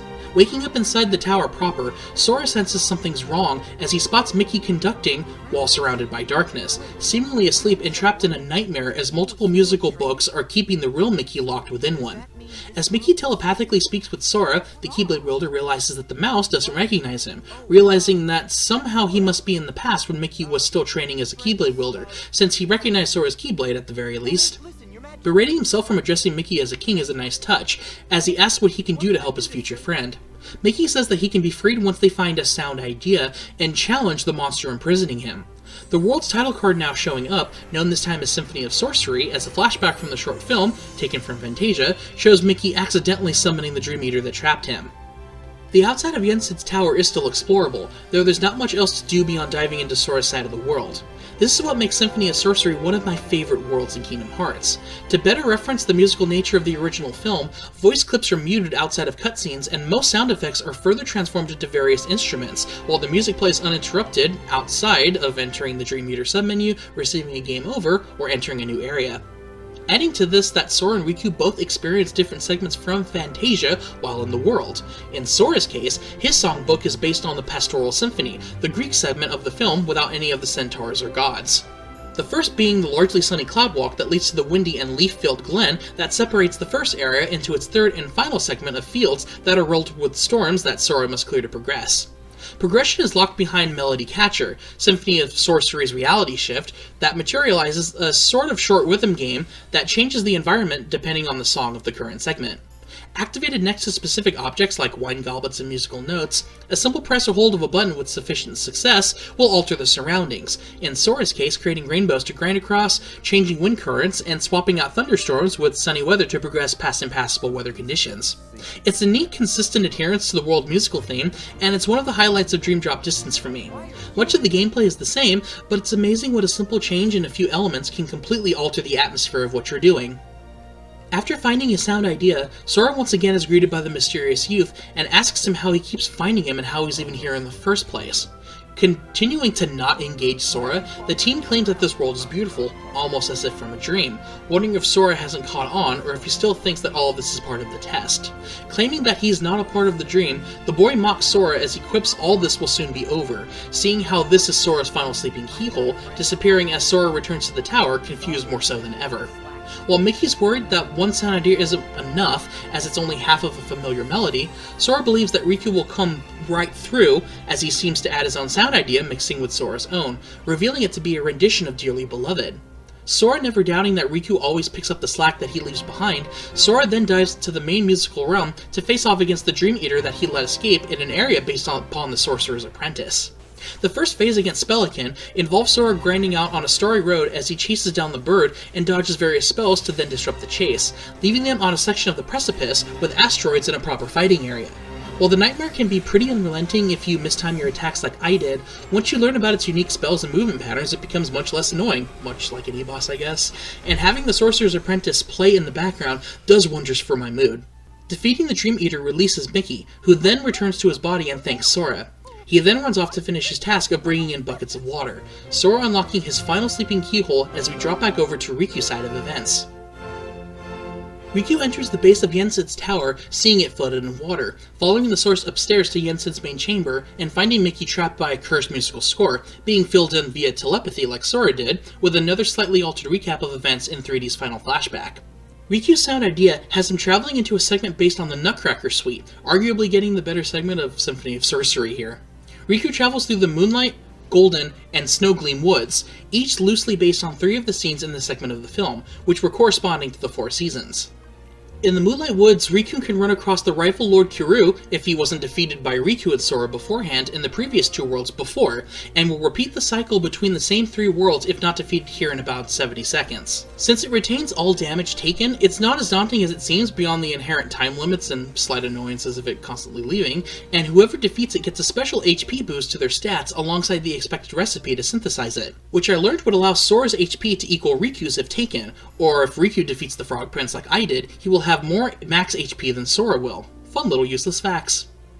After crossing through the autumn section and into the 3rd and final winter one, where more reality shifts are required to pass through weeds and raised platforms and a lake with some optional snowball items to mess around with, Riku will eventually run across his sound idea. He is then quickly sucked up into another dimension by the mysterious youth, Riku picking up upon his ability to fly in the process. Riku asks if he was waiting for him specifically, which the interloper admits he was doing, waiting for the boy chosen by the Keyblade. He reminds the audience that the Keyblade was originally meant to be Riku's, as we saw in Birth by Sleep with his bequeathing ceremony, before Riku succumbed to darkness that he couldn't control, to which the prize intended for him went to his best friend Sora. When accusing Riku's mistakes becoming problems for others to bear, Riku gladly admits that this is true and is the very reason he's undertaking this chance to show the mark. While the unknown boy continues that Riku acted according to their predictions, Riku has apparently gone above and beyond, the Keyblade wielder trying his luck on whether his stalker is willing to spill the beans on what his plans are. A moment of silence passes, the volcano erupting behind the boy as he comments on Riku's ability to trap darkness within his heart, a feat the youth admits he's unsure of how Riku accomplished it. Without skipping a beat, he informs Riku that a boy who is immune to darkness is of no use to them, leaving Riku by summoning Chernobog as a special, not surprising boss this time around. Riku faces Chernobog in the form of a forward-flying dive, complete with similar controls to dash, dodge, and break. The usual Fantasia staples are present from the Night on Bald Mountain sequence, dodging the demon's flames, geysers of fire, and smaller specters. When Riku gets close enough, he can dive at Chernobog himself, taking out an entire HP bar in the process, 3 successful runs being all that's needed to emerge victorious. This section felt more like a satisfying cooldown boss, the designation I give to final encounters that aren't so much a test of a specific mechanic, but are more of a visual spectacle that makes you feel like you're doing something more impressive than you really are. Though, to be fair, this can be seen as the culmination of all the dives up to this point, so no matter how you slice it, the music and atmosphere is what makes this boss enjoyable for me, so take that as you will. Once complete, Riku presents his sound idea with Sora's as it frees Mickey, Riku and the Sorcerer's Apprentice shaking hands as a nice affirmation of the special bond both characters share with each other. Riku admits that Sora's the type of person that can find the light in almost anything, Mickey suggesting that both boys complement each other in abilities and personality, Riku nicely coming to terms with his role in the series on a meta and personal level, leaving both Sora and Riku to complete their goal of unlocking all 7 sleeping keyholes. Returning to the tower's present, Donald and Goofy watch nervously as the tense silence deafens the room, Mickey finally breaking it up by asking Yen Sid if Lee is capable of completing a special task. The sorcerer claims that while Merlin and the 3 good fairies are aiding him in a hyperbolic time chamber of sorts, it all depends on how much his determination can be relied upon if he can wield it, likely giving enough clues to the attentive what's happening here. When Mickey turns the conversation to ask on how Sora and Riku are doing, Yen Sid states that if Xehanort truly knew what they were planning from the very start, he'd have had to have been on the Destiny Islands himself when they were swallowed up by darkness, since that's when and where the boys were sent to begin their mark of mastery in the past. This is bad news for anyone paying attention, since Goofy's sage wisdom inadvertently leads to a discussion on a can of worms for any story not initially dealing with it: time travel. This particular discovery will allow the game to reveal on its own, uninterrupted, as we transition into the colorful climax of 3D. It's about to get very Kingdom Hearts up in here, so open your heart. We were planning, then he still would need to have been there. Back in the very place and time when the Destiny Islands were lost to darkness. Otherwise, Sora and Riku would have been beyond his reach. Gee, do you really think it's possible Xehanort could have planned things that far in advance? No, as a matter of fact, I do not. But what if he did the same thing as Sora and Riku did, and he jumped through time? For that to work, a version of himself would have had to exist at both source and destination. Not even Xehanort can transport his whole body across vast reaches of time.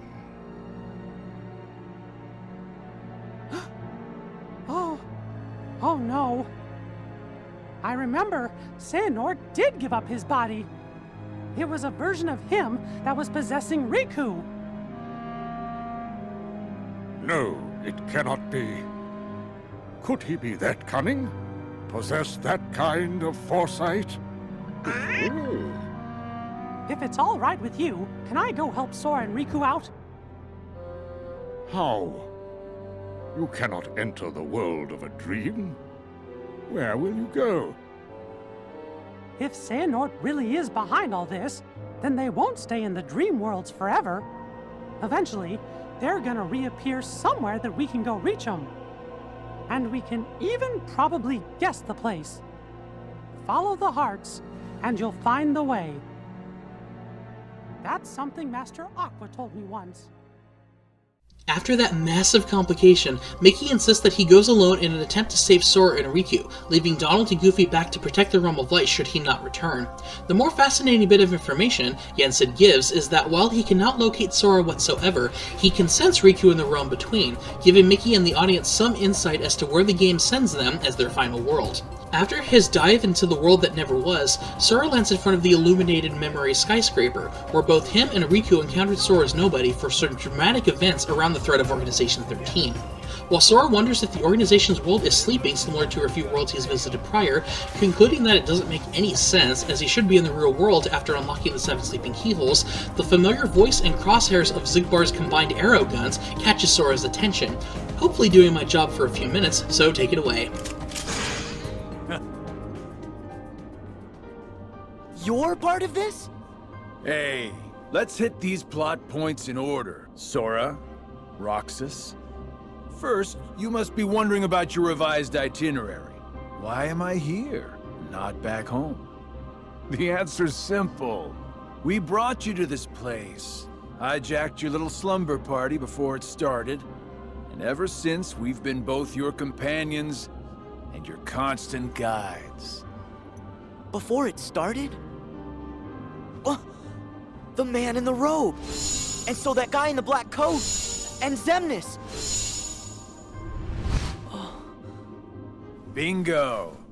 You were able to go back in time to just before your home became a sleeping world, only because a past version of you already existed there. And I can see, in the past, you already met Mr. Robe Guy. Yep, he was there then to make sure you ended up here now. That's ridiculous! It sure is. It's too perfect. Who'd ever believe it? Which is why you idiots never saw it coming. You thought you were off doing some kind of test, right? Well, test this. How come you're wearing the same clothes if you're already back home? You are not gonna wake up, okay? Look, there's no real versus dreams anymore. There's just you, us, and this. I see. Fair enough. So what? At least I know who to blame for it. Ooh, I see you still got that angry look down. But here is where I tag out. I got just a few more hoops I gotta jump through. Huh?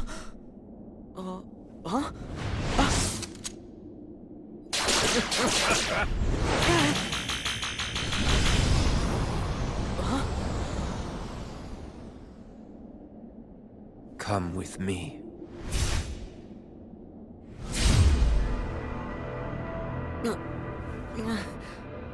What?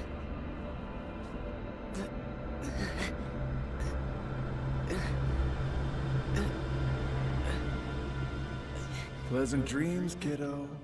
And this is where I tag back in to make sure everyone is on the same page here, since even diehard fans tend to get confused at this point in the series. And for good reason. Time travel is a very scary thing to introduce this far along into a series, and Kingdom Hearts has its own rules on the matter.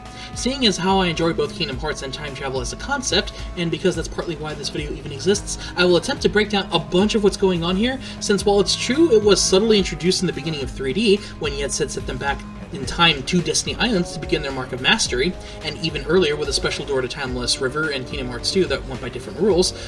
The different rules here are what makes this even more interesting than usual, so strap in for this early lore and scenario mystery section.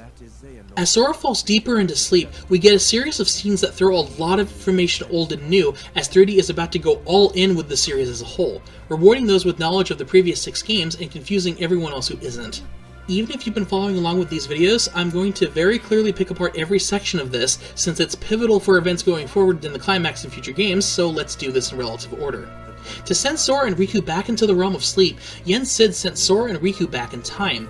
It's explained that time travel is only possible if you discard your body. You can only arrive at a point in time where a version of yourself already exists there. In this case, since both Sora and Riku were present on Destiny Islands before they were swallowed up by darkness in the first game, they were able to go back and take that chance to dive into dreams. However, Mr. Robe Guy was also there in the first game as well, as the being most characters will call Ansem, which in truth was Xehanort's Heartless reduced to a heart. This fulfills the criteria of having discarded your body and enabled Xehanort to travel to this point in time to ensure that Sora would end up here in the present. And since he officially shows a flashback to when Ansem was speaking to a younger Xehanort on Destiny Islands, as seen in Birth by Sleep, and says as much that he didn't realize he was talking to himself at the time, I can officially drop the pretense and say that the mysterious youth has been young Xehanort all along. I realize that this is something most will have caught on to the moment he appears at the end of Recoded and throughout 3D here, but I was waiting for the game to just come out and say it. Xehanort apparently spoke to himself in the past before setting off on his journey to leave his shared homeworld of Destiny Islands with the boys, and lingered here until the Destiny Islands were swallowed up on that fateful night. Ansem able to reappear when Sora and Riku would undertake their Mark of Mastery and hijack the test. If this sounds crazy, that's because it undeniably is. The game itself acknowledges this, as both Sora, Xigbar, and even Yen Sid don't quite believe that Xehanort had this level of foresight and planned out a backup to his previous backups. But he did say that he had many roads to pick from in Birth by Sleep, And he was right, and we'll dive into those late in the appropriate section. For now, all that needs to be understood is how Sora got trapped by young Xehanort, Ansem, and Xemnas, alongside Xigbar and the mysterious other members of the organization that remained hooded for the time being. Sora appropriately asks if Xehanort knew everything that was going to occur from the start, something young Xehanort answers he did not, though he was able to possess Riku during the climax of the first Kingdom Hearts, and he was able to react accordingly in real time, to which Sora asks how that could have possibly let him know that Sora would be here at this point in time. Being transported to Traverse Town without an answer, young Xehanort comments on how often Sora's visited the world in its various forms. In Kingdom Hearts, after his world was lost, as a memory and chain of memories, how Data Sora traversed through it through the Datascape, and even earlier in the test as a dream. Sora then sees various versions of himself exploring the town, when Donald and Goofy arrived in search of the key, when Mickey arrived, and when Pluto followed him. Before being able to follow any of them, he promptly drops back into a forced sleep, leaving the rest of the mysteries unanswered for now, as he can faintly hear Riku call out his name.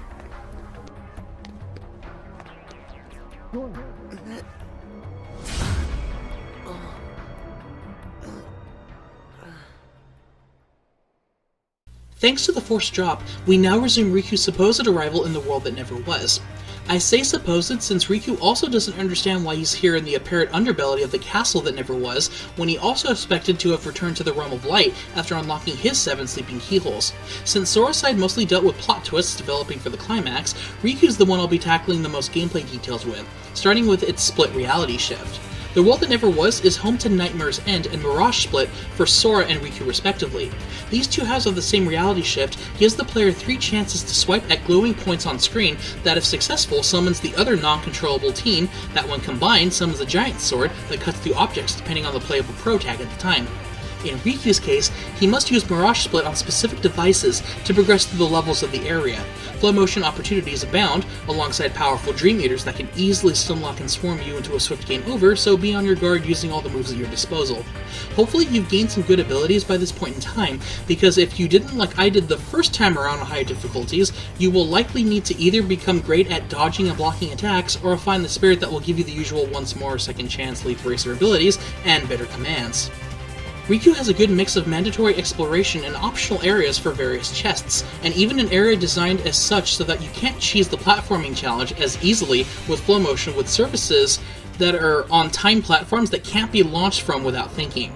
Riku then explores the lower areas of the castle, going through the pseudo trip down memory lane, ending on the final world of Kingdom Hearts 2, as opposed to how 3D began with the first real one of the first Kingdom Hearts. Riku has 3 large locations to explore, including the darker, delusive beginnings, the maze-filled Walk of Illusions, and Fact Within Fiction, which takes place atop the giant spinning ring where Riku can look out into the darkened city. The Verge of Chaos is the final area that leads to an open arena that screams boss fight, accessible via flow motion on various vertical pipes to climb across an otherwise impassable wall, the save point giving all-knowing RPG players a warning before heading off and up to one of the many final bosses in 3D. Approaching what appears to be a sleeping Sora, trapped in a bubble surrounded by darkness, Riku spots various dreams his friend appears to be experiencing and rushes over to him. Pleading Sora to wake up from his forced nightmare, it takes shape as a physical nightmare, the Dream Eater dressed in highlighted robes recognized as the anti-black coat. This forces Riku to do battle in the hopes that it will free his friend, starting off the battle with an accurate warning. I'm what nightmares fear! The anti-black coat is a very big nuisance, able to teleport on a whim and utilizing hit-and-run tactics. An effective strategy is to use the same against the Dream Eater, biding time until Riku has an opening to retaliate, making sure to top off his health as the Nightmare's worst attack is Shadow Steel, a red line that's able to drain Riku and his spirits down to 1 HP, a pretty cheap way to receive a game over if you're caught in it at a bad time. Long-range attacks and plentiful dodge rolls are a necessity if you want to keep your sanity, but Lunara proving pretty invaluable at this stage against the Shifty Nightmare and really any boss. After Riku defeats the anti-black coat, it fades away as Riku pleads his friend to wake up and stop chasing the dreams. Fearing her to lead him into a bottomless abyss, spotting Memory Skyscraper in Sora's world, Riku wonders why his friend's still asleep, Ansem answering that Sora can no longer wake up as he's trapped in the chasm of dreams. Throwing in some Star Wars level connections, if dreams hold memories and dreams are held by sleep, then darkness holds dreams, meaning Sora's heart now belongs to darkness.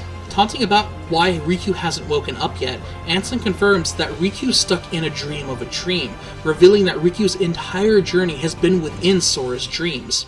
Being summoned by Ansem into the darkness, he tells Riku that when their Mark of Mastery began and they saw him as the robed figure early on, Riku instinctively dove into Sora's dreams, becoming a spirit for Sora.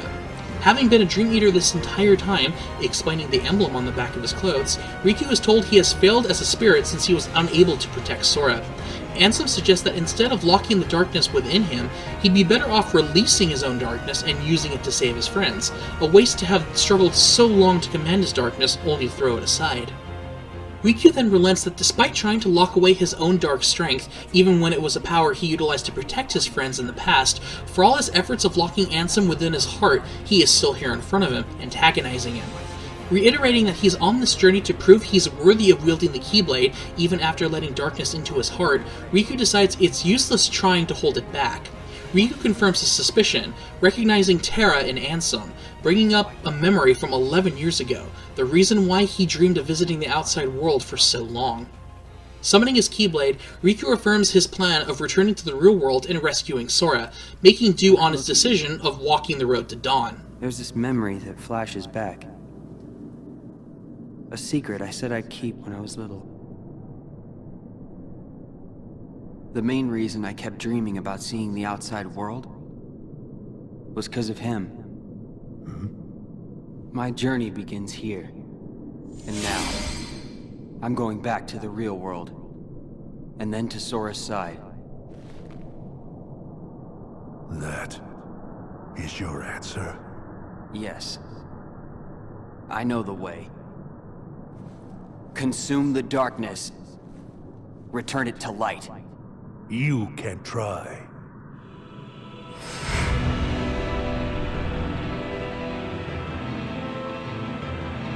Riku then faces off against Ansem, Seeker of Darkness, and his Dark Guardian in an abyss, his charge attacks not blockable in case anyone was wondering. It begins with Riku floating in the area, Ansem gaining the upper hand here, sufficient attacks triggering a successful reality shift that brings back some stable ground for the Keyblade wielder. If this fight seems simple otherwise, you're right.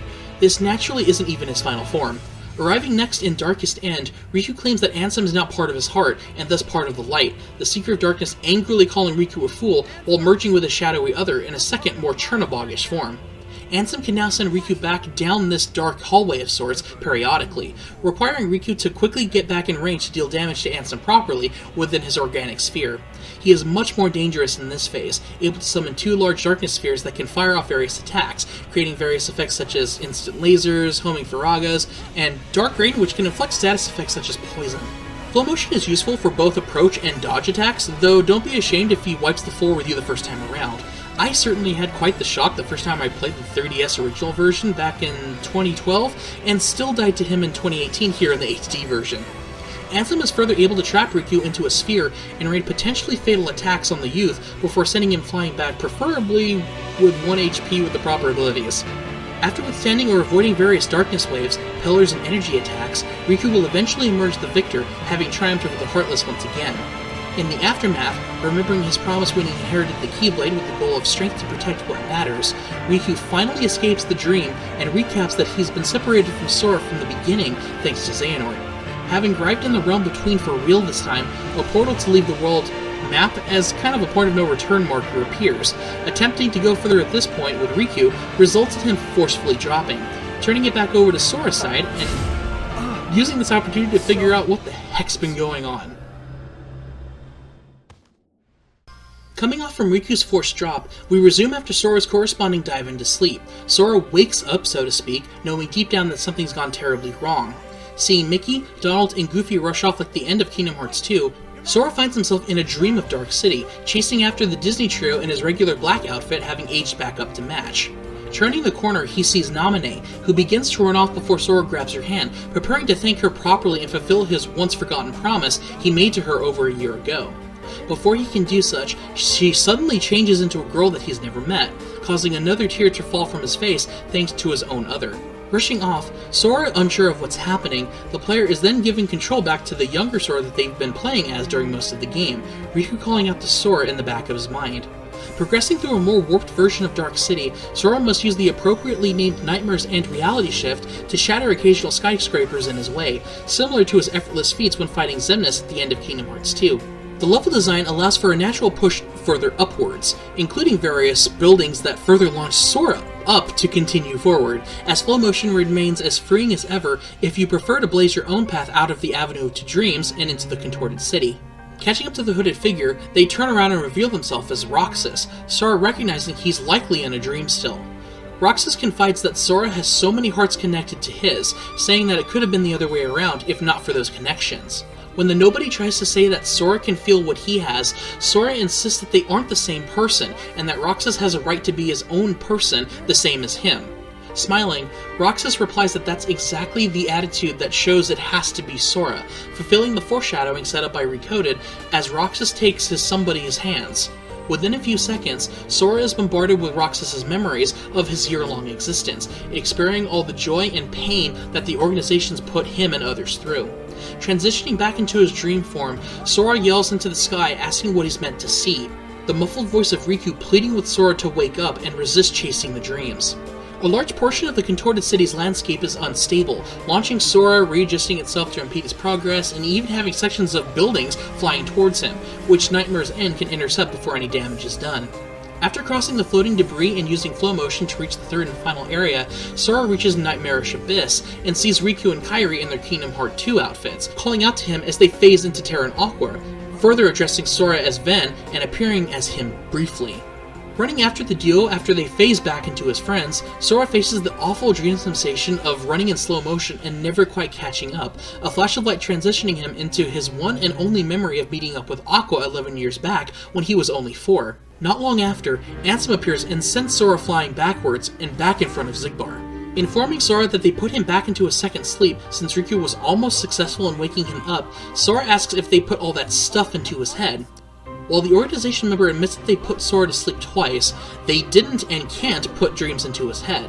Claiming that the ache in Sora's heart is what kept him going, Xigbar gloating that that's what pushed Sora right into their trap, Sora speaks up for a large part of the audience when he claims that every nobody in the organization, including Naminé, Axel, Roxas, and that other girl, actually have hearts.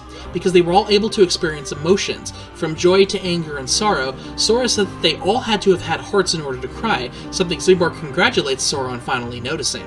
Xemnas then arrives to fill in the details. Thanks to their experiments as apprentices to Ansem the Wise, their experiments on creating Heartless were in an attempt to control the mind and force it to reject its sense of self. They then found out that while you can expel your heart from the body will seek a replacement heart whenever it can, as members of the organization show that they indeed developed hearts and thus intense emotions. Probably from the power of friendship. Sora then angrily yells why the Superior continued to tell other nobodies that they don't have hearts, Xigbar taking over the rest of the explanation. Xehanort and Xemnas intended on gathering a bunch of empty husks to fill them with the same heart and mind while connected to Kingdom Hearts. Translation? They were gonna turn all the members into Xehanort. Xemnas then proceeds to say that for various reasons, most of the members of Organization 13 weren't properly suited for the task, something they still accounted for.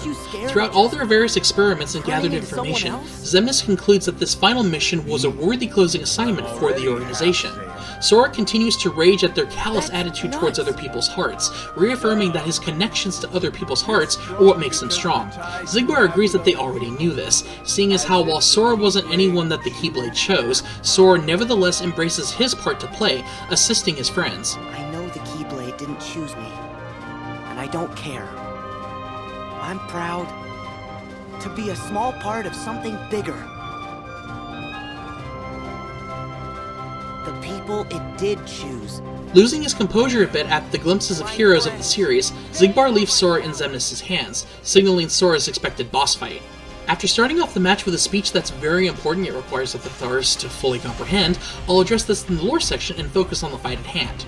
Xemnas behaves very similar to his encounters in Kingdom Hearts 2, able to dual-wield his ethereal blades in shorter combos, and is able to warp around the field in an orb.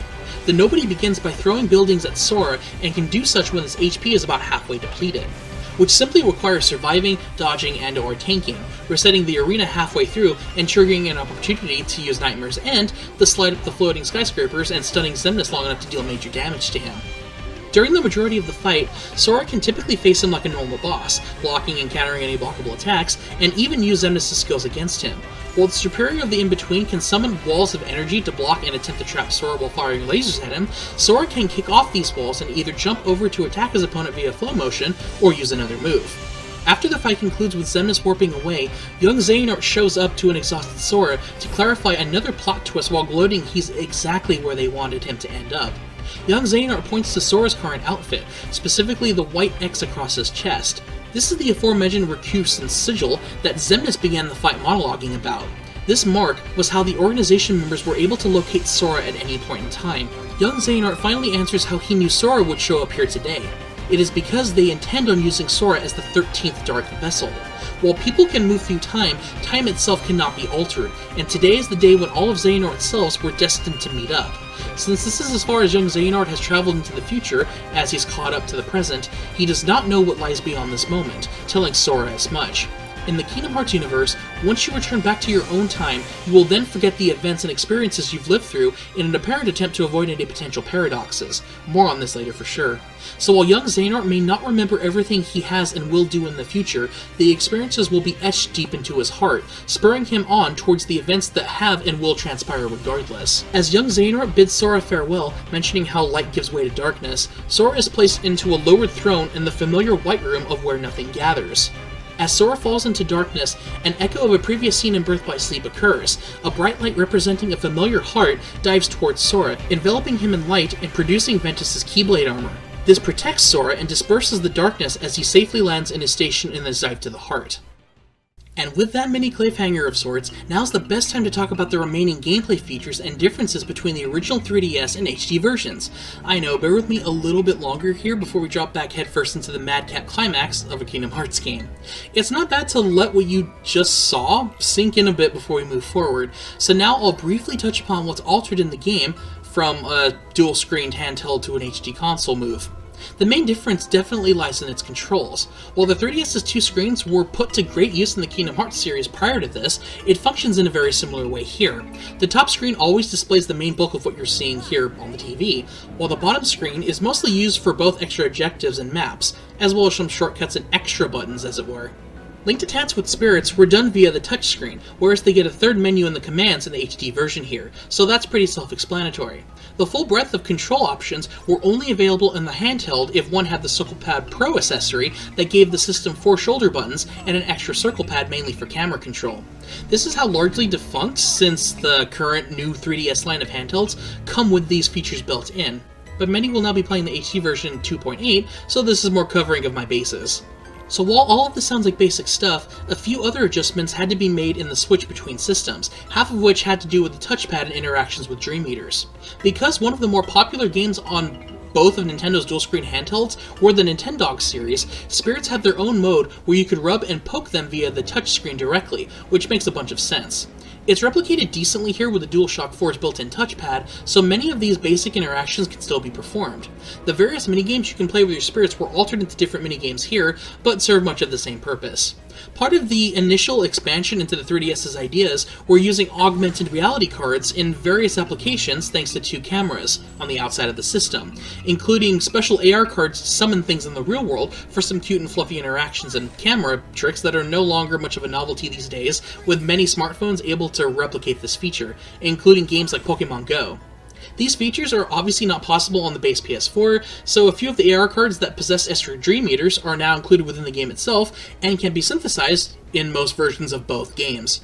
Dream Drop Distance HD also included 3 more alternate spirits to the game, so the Pokemon aspect of the Dream Eaters were essentially retained in the gameplay systems that mattered. Another obvious omission is the lack of 3D effects in terms of stereoscopic 3D that was the initial selling point for the 3DS. I still believe that the best uses of 3D on the handheld are definitely ones where the screen feels like you're diving deeper in it than when you're seeing other things popping out of the screen. When the 3DS was creating depth, I absolutely loved the feature, but I always had the 3D on at full capacity in most of my games anyway, because I rarely got sick or had eye strain from the feature, so I've largely been indifferent to the gimmick and just kind of enjoyed it. So, Dream Drop Distance is no exception here, as half of the dropping in the game was a pretty effective on the handheld, even when the 3D intended to tank the frame rate in busier sections of the game. But in dedicated sections of the title, such as the drop minigame entering a world and some first-person cutscenes, it really did shine. It's why so many of the levels here have such verticality. The sensation of falling from a distance is that much more immersive to me when I can see into my handheld, and it's even better with the new 3DS systems if you have one and have an older copy of the game. The old art style of Kingdom Hearts fit very well into the system, and many of the lower fidelity features don't stand out as much when you're on a comparatively smaller screen as well. So really, the only bad dips in frame rate were the only major downsides, a feature the HD version addressed by remaining at an almost flawless 60 frames per second, so that's a major improvement. Flow motion in general remains as addicting a movement skill as it was on the 3DS, and is arguably better when your frame rate is silky smooth 99% of the time, as well as HD pulling back the frankly claustrophobic camera the 3D original had. While it may make sense on a handheld to not make your character too small, it was really close to Sora and Riku before, and pulling it back out a bit to like Kingdom Hearts 2 levels here was a very wise move. It benefits the larger levels, and makes for a more controlled experience for many of the extra challenges and fights that require your utmost attention and reflexes. Which brings me to the extra effort minigames in 3D this time around. Various link portals are dotted around each world, similar in usage to the portals Joshua uses in Traverse Town, but retrofitted for gameplay purposes here. Battle portals are the most common, which trigger a battle in the area surrounding the pink portal with a specific bonus objective for completionists, and extra rewards, such as defeating nightmares in a certain amount of time, blocking a number of attacks, or activating flow motion. Others are friend portals, which temporarily let you borrow a team of spirits, which is nice if you wanted something specific, or to test out Dream Eaters you haven't used yet. Then you have the rarer special portals, which pit Sora and Riku against rare nightmares for equally rarer prizes, such as recipes and synthesis drops. There are 6 in each world, save for the world that never was as 3 for each character, and only one will appear in each world per drop, so this is one of the more post-game events for 100% completion and a corresponding Keyblade. The other type are the secret portals, which appear after defeating the game and allows rematches against souped-up bosses, which again rewards dutiful players with another exclusive Keyblade. It's also worth noting that the 3DS's passive communication feature, using Street Pass, allowed players to set down portals with your spirits for other players to activate, but the feature was removed from the HD game for obvious reasons. Some of the older features that relied on the 3DS's touchscreen were reworked here, including reality shifts. If you ever wondered why time seems to stop and the moves have no time limit, it's because they were originally triggered using the touchscreen, and it allowed for players to get out their stylus or finger on the touchpad without worrying about any normal gameplay action interrupting them by removing the need for using buttons. These are obviously worked in 2.8, but a few of them felt a little bit more neat on 3DS, such as the code break ability reality shift requiring you to swipe the various bits of code via color that isn't quite the same as playing Simon Says on the HD version. This is the very definition of a nitpick, I know, but I did feel the reality shifts were utilized decently in the original game. They also changed Flick Rush, which I admit was fun flinging cards towards the upper screen, but the game does function perfectly fine without it. To end this gameplay-centric section off, I have to go off on what I admit is sort of a nitpick from the context of the game and its narrative, but I feel it extends to a common Achilles heel this series has. While Kingdom Hearts is pretty infamous for both fish faces and otherwise important scenes, and they do occur here and are even more evident in an HD TV, the more glaring problem for me and others has always been the lack of life in the worlds at times. This makes sense to me from a purely technical level, seeing as how programming various NPCs to react in areas where enemies can attack is another technological issue that you can otherwise bypass by simply not including them like Kingdom Hearts does. I will extend this particular annoyance, though, to the subject of party members. Part of the undeniable appeal of Kingdom Hearts as a concept is the fact that you're crossing over with many Disney characters. The important ones are usually made temporary party members in most Disney worlds they appear in, as well as alongside series Disney standbys Donald and Goofy, providing the magic and shield to Sora's sword trifecta. While the issue in the first game was that you had to sacrifice either Donald or Goofy for the extra member, this was partially solved in Kingdom Hearts 2 by allowing one to swap your party at any time or have them automatically switch out to the third member as the KO'd member healed up if you equipped the proper ability. As a mini recap, parties weren't included in Chain of Memories for the solo dungeon crawling aspect of Castle Oblivion, where party members were included as friend cards in the battle system and everything ran on cards there. In 358 Days Over 2, it was half a multiplayer game from its conception, with most missions being able to be played alongside friends, and the story sometimes would give Roxas a member of the organization, depending on the story as well. Even if it didn't use them as much as I would have liked in the single player mode, it was still somewhat fine. Birth by Sleep also deliberately had its main trio go on separate but connected adventures that led them into their sad ends. Using the Wayfinder as both a narrative and gameplay feature was pretty good though, repurposing the party system as a hybrid summoning system that replicated a character's moveset. Recoded was also largely a solo excursion as well, but it made it work with all of its gameplay shift and still managed to include Donald and Goofy in one world. Here, Dream Drop Distance has Sora and Riku going on a mark of mastery, and where they still get separated, but follow similar paths, and using the drop system ensured that the narrative flow kept pushing forward instead of making you wait until you finished an entire campaign first, like in Chain of Memories and Birth by Sleep. Dream Eaters were used similar to Pokemon as both enemies and allies, which also allowed them to fill the role of both party members and intimately linking them to temporary stat bonuses. I'm still of a split mind on this one, but I'm more noting the lack of guest characters in any capacity here. I understand that it's part of the title, specifically the distance D in 3D, but it still seems almost like a technical issue rather than an oversight. I get more characters on screen means more rendering time, and there's always a limit on that somewhere, but even Birth by Sleep kept its unversed coming in fast groups that burst in after wave was dealt with. Granted, these were smaller levels and the Wayfinder trio were incredibly OP with their deck commands and other combat options by the end of the game, you still had the occasional fight alongside, say, Mickey or Stitch in battles, which helped with the illusion that you really weren't alone and how it tied in with the current context of the fight. In 3D's case, they had the chance to do just that. While it would have been fun to, say, fight alongside the World Ends With You cameos, I honestly didn't fully expect to here, especially once the Dream Eaters were introduced, and I figured they'd be used more to tutorialize that aspect in relation to their game partner system. So while I gave that a pass, it's more egregious that they did have chances to have characters like Korra and the three Musketeers help Sora out in specific battles, even if it was only for one section at a time like boss fights, and they didn't follow you into the field thanks to things like flow motion.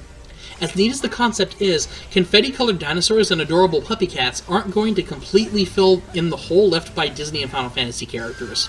Again, this is totally a nitpick and many likely don't even care or know why I'm bringing this up really, but it has a lot to do with simple presentation and how it affects the mood of the game. One can argue the few times that you're with a partner in Birth by Sleep doesn't really affect the base game that much, and to a point you're absolutely right. But on a psychological level, having other characters in a story fight alongside you really helps give the illusion that you're accomplishing much more than you are, as video games are perfect escapism in this regard. Especially in the series that has existential anime teenagers fight alongside Mickey, Donald Duck, and Goofy, as they fight in over-the-top spectacle battles against personifications of darkness in various forms while fighting with key-shaped swords with Final Fantasy levels of production values. So while I admit I just spent a few minutes on something super minor and inconsequential when it's a handheld game, albeit an important one on par with Birth by Sleep, I had to at least vent my frustrations at the opportunities not taken, even if I ultimately understand why they weren't included. To be fair, 3D has a chance for Nomura to insert a lot more ideas that weren't making it into Final Fantasy XV, which was then known as Final Fantasy Versus 13 when he was still directing it, and was the game the original Kingdom Hearts team was working on, which prevented a proper Kingdom Hearts 3 earlier on the horizon, and why we got 4 handheld games instead of a console title.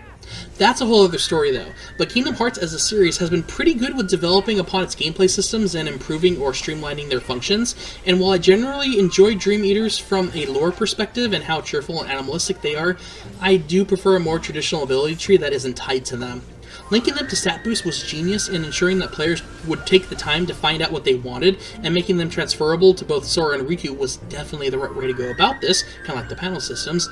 Preventing a max build per se of Sora and Riku still does rub me the wrong way, as much as I understand how these types of choices are what make RPGs for some people. For me, it was simply hit and miss.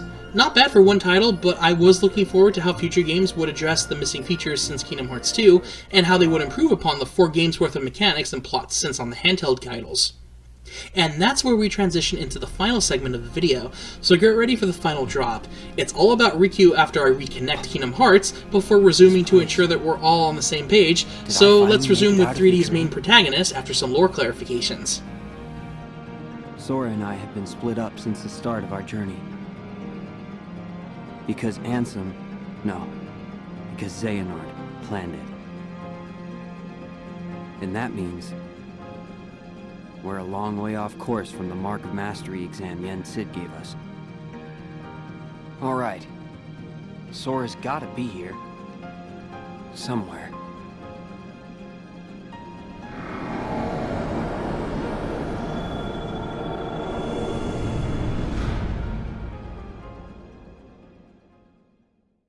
As the expected lore and scenario mystery section I'm proud of in these videos, the one for Dream Drop Distance is going to be quite a doozy, even for this series. Perhaps the most hefty pieces of current Act 3 games is all the lore that's going to be thrown at us before the current Dark Seeker Saga concludes. While not a clean trilogy per se, I'd consider Dream Drop Distance to be the first game, then the next smaller titles make up the combined second game of sorts, with Kingdom Hearts 3 properly wrapping up the third game as the last act of this entire current saga. If that was confusing, just ignore me for now. I simply like patterns and will remain focused on 3D's development from here on out.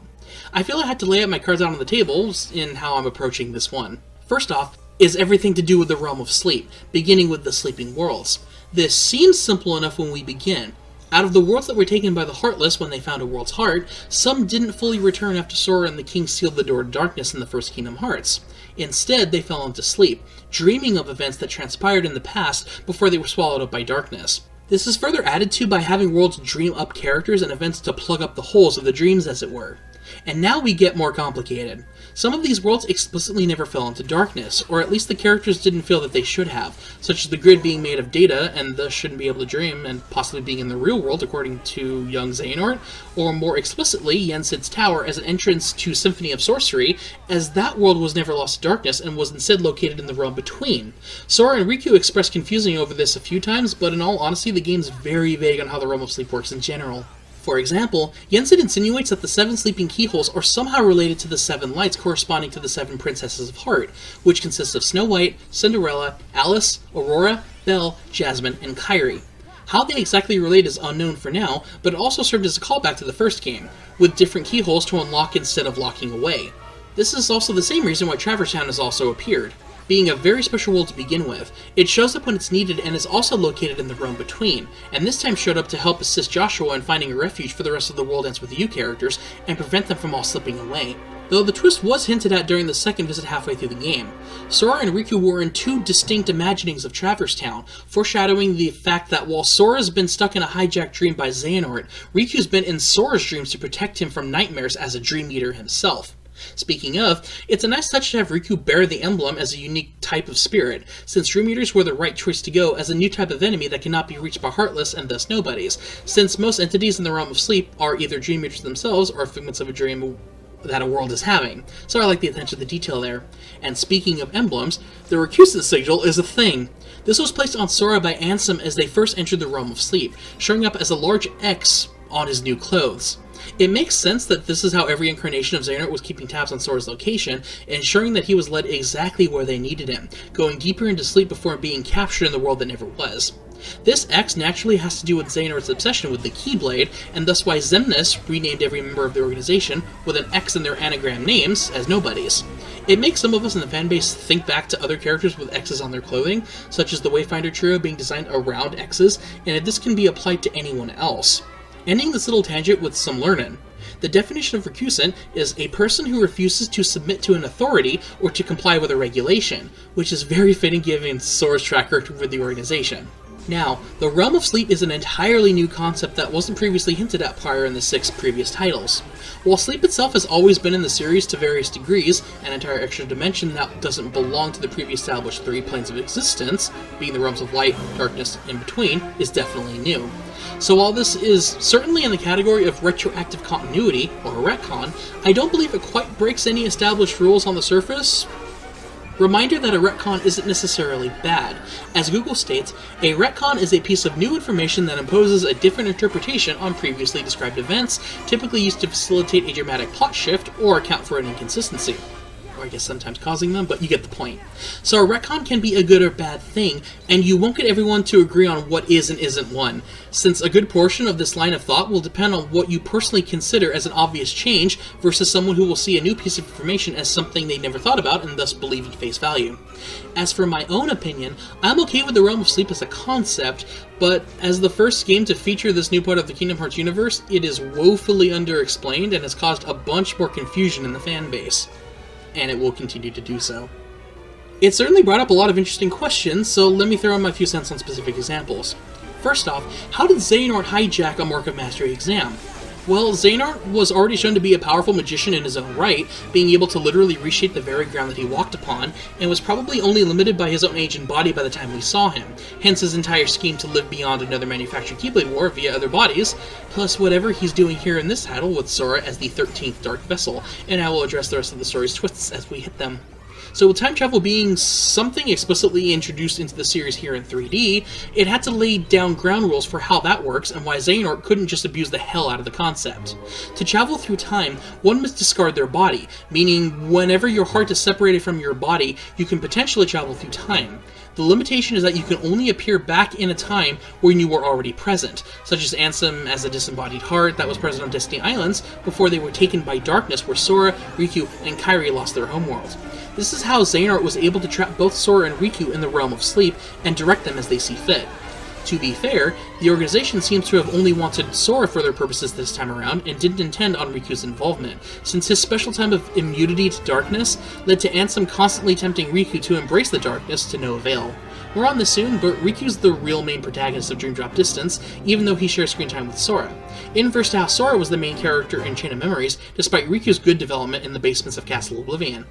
So this power was something that Ansem had to give young Xehanort, who then was tasked with jumping into his various future selves and bring them all together here in the inevitable reunion 3D is about to reveal. This shows how various forms of Xehanort, including his young self, his future Heartless and Ansem Seeker of Darkness, and his nobody Xemnas, are all present throughout the game. Plus the fact that Master Xehanort would also be a recompleted person by this time, you have at least 5 versions of him running around, not even mentioning other potential candidates. Oh yes, don't think I was going to skip over Xigbar and his whole "I'm already have Xehanort" comment. I will address that soon enough. Further making sure that Xehanort didn't just win or have anyone else who understands how time travel works by separating themselves from their bodies just abuse the heck out of it, is that you cannot actually alter time to your will. Young Xehanort may have been willing to meet and experience events and places where he exists to ensure this happened, but he cannot seemingly change any events that the characters already haven't or will do, and if they were already intending on capturing Sora anyway during this supposed mark of mastery, he didn't need to actually do anything beyond taunt him and speak to the hearts trapped within him, specifically triggering Roxas, Xion, and Ventus within Sora. Add in the fact that returning to your time makes you forget what you've learned, to prevent future paradoxes no doubt. Xehanort seems to be a crazy tactician with multiple gambits that all to some extent made sure we'd reach this point in time with some degree of control. And a lot of these are about to be explained in the climax, so if I'm being annoyingly vague right now, just hold out a few more minutes. We are almost there. A few more tidbits that make me step back and wonder why, specifically relates to the Cornerstone of Light. Disney Castle was deliberately built around this relic in the past, to prevent darkness from invading the castle and keeping important Disney characters safe even if darkness did reach them, such as the Unversed in Disney Town in Birth by Sleep, but they never reached the castle itself. As shown in Recoded and now 3D here, Pete, and now Maleficent specifically, were able to slip into Disney Castle, something that she wasn't able to do in Kingdom Hearts 2, showing up only as a projection of her power thanks to the Cornerstone of Light, which is why Timeless River's scheme was even a thing, which was the series' first real attempt at some time travel shenanigans. If you ask me, this is because darkness is beginning to get stronger, something that both Maleficent and Yen Sid sensed thanks to Xehanort's return and subsequent goal of ending the tyranny of light by raising darkness in power to match it to light and trigger another Keyblade War for the true Keyblade to summon the real Kingdom Hearts. As such, if darkness is getting stronger, does that mean it weakened the Cornerstone of Light then to allow her to kidnap Queen Minnie? I somewhat understand Pete being able to enter Disney Castle since this is his original homeworld and he did Encoded, but the game doesn't really bring this up beyond the Disney characters warning how Heartless entered Disney Castle in Recoded when they didn't realize they were trapped in the day skip by that point, and that solved that. But speaking of Pete, a lot of confusion comes from how the Sleeping Worlds put in characters that shouldn't be there or weren't present. For instance, Pete was a villain in the country of the Musketeers, alongside Princess Minnie, and has Mickey, Donald, and Goofy traveling to another world supposedly, since he knew of Sora's Keyblade and said so as much. So, did Mickey not know that this Pete was also somewhat of a bad person? You knew in Timeless River that he was a bad guy, so was this even the same Pete? It certainly doesn't feel like it, since Captain Pete had lost a frickin' leg here, but Mickey seems legitimately blindsided by Pete kidnapping the princess. Now, it makes sense to me that Mickey and company were visiting other worlds for things like experience, maybe even confirming in this continuity that Minnie was a princess of another world, and thus the mouse took her to this world, and used that to become a monarch by using the star shard he had? Is he that nefarious, or am I simply doing my usual overthinking of a Disney crossover? Also, why would a world like Symphony of Sorcery even be in the realm of sleep? If Yensid's tower never got swallowed up by darkness, does that imply that the songbooks were, and thus dreaming up a tower where Mickey was still an apprentice to Yensid? Half of these sleeping worlds imply that they're showing past events before they were being swallowed up, or straight up never sleeping, since the grid was the actual data world where the real Tron lived, apparently, but somehow was able to either be reprogrammed by Sora sufficiently enough to recognize their encounter in Kingdom Hearts 2, even if that Tron was a copy of the real one, but then Data can actually have hearts, as Data Sora gained his own Keyblade by Recoded, and Tron was definitely going beyond his programming, as the real Tron, as Rinsler, did protect Sora and did seem to somewhat connect with him, and this is why many say it doesn't make any sense, that there's a lot of medical physical things going on, and I'm simply rambling because I'm trying to rationalize things that do but don't make sense. As a summary, the realm of sleep is interesting, but really doesn't have enough concrete answers for itself, given it's the first time it's appeared, and thus stands out because so many important events are happening because of its inclusion. This was meant to be Sora and Riku's mark of mastery, but Yensid was having trouble keeping tabs on them the moment after they left the Destiny Islands to enter the realm of sleep via the past, and that's the time travel can of runes to begin with. While they both unlock their 7 sleeping keyholes, Sora's been taught in a dream this entire time, and is now in the clutches of the organization, while Riku's been trapped within a dream of a dream, trying to protect Sora, the same note that we left the story on, now that he's back in the real world of the world that never was.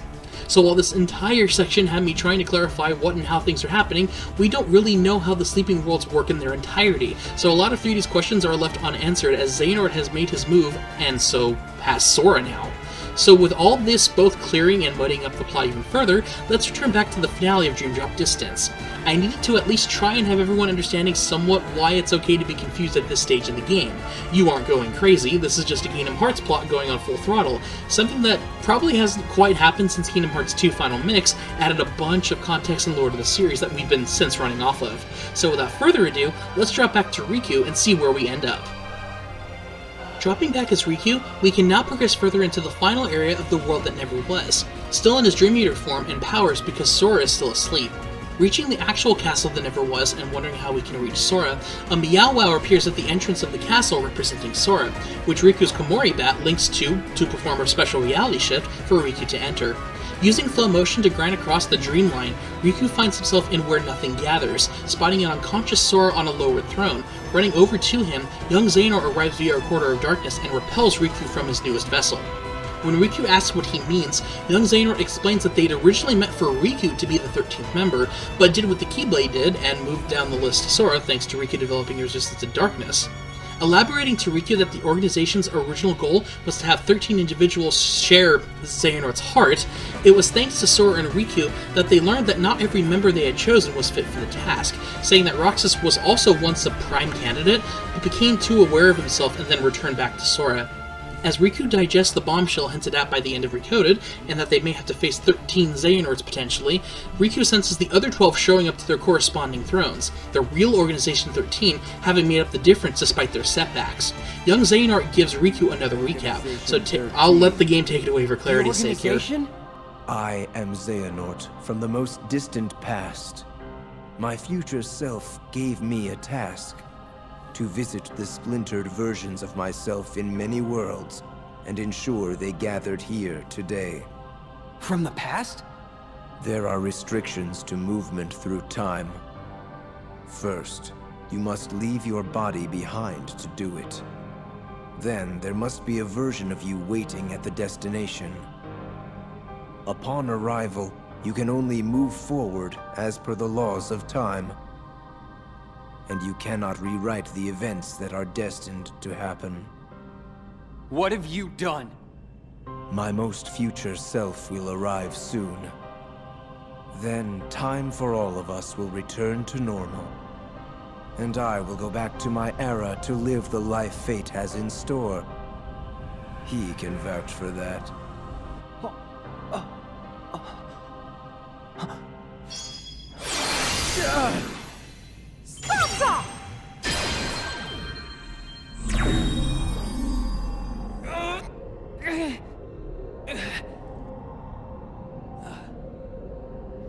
I'm glad I'm not too late.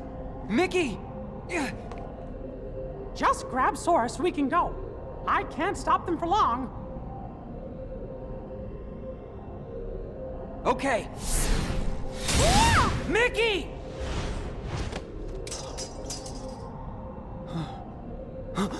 I said hands off! How can you be moving?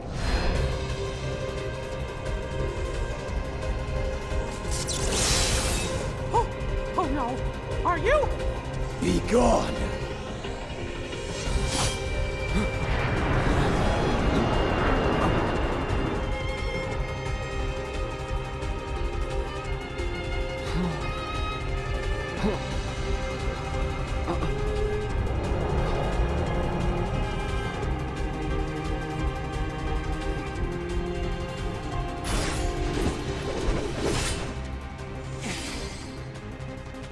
After Mickey's big damn hero moment cut short by Master Xehanort possessing his lower incarnation, it's up to Riku to face the antagonist in the Sanctum of Time, a large circular arena dotted with various gears and hourglasses.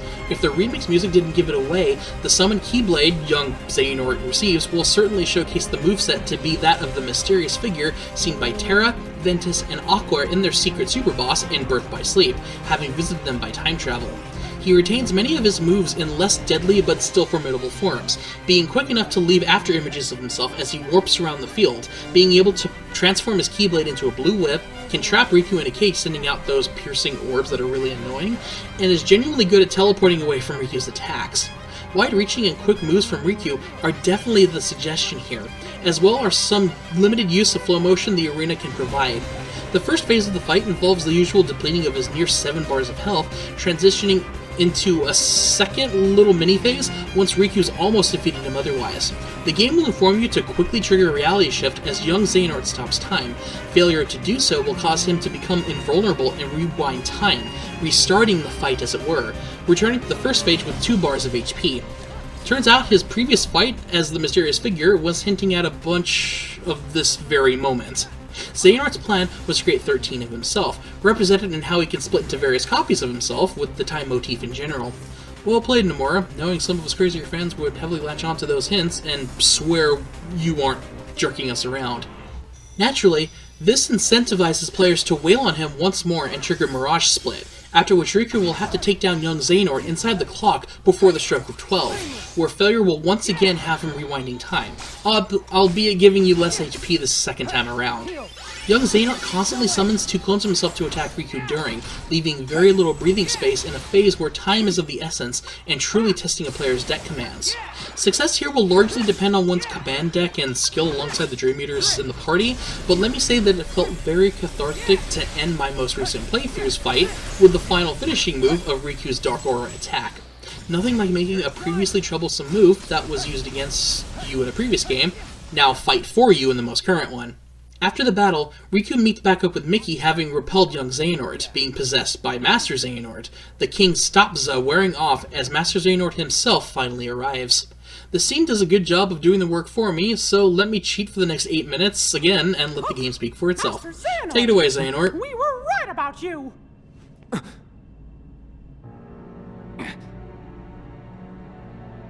All of this was decided. My 12 selves would welcome me here on this day, when I would return a complete person. It is the future which lies beyond my sight. Why are you doing this? In ancient times, people believed that light was a gift from an unseen land by the name of Kingdom Hearts. But Kingdom Hearts was safeguarded by its counterpart, the Keyblade. Warriors vied for that precious light, thus beginning the Keyblade War. The violent clash shattered the Keyblade into 20 pieces, 7 of light and 13 of darkness. And the only real Kingdom Hearts was swallowed by the darkness, never to surface again. I once tried to create my own pure light and darkness to forge the Keyblade, but the attempt ended in failure. In my eagerness, I had lost sight of the correct way to achieve my goal. I acted rashly, I can admit that now.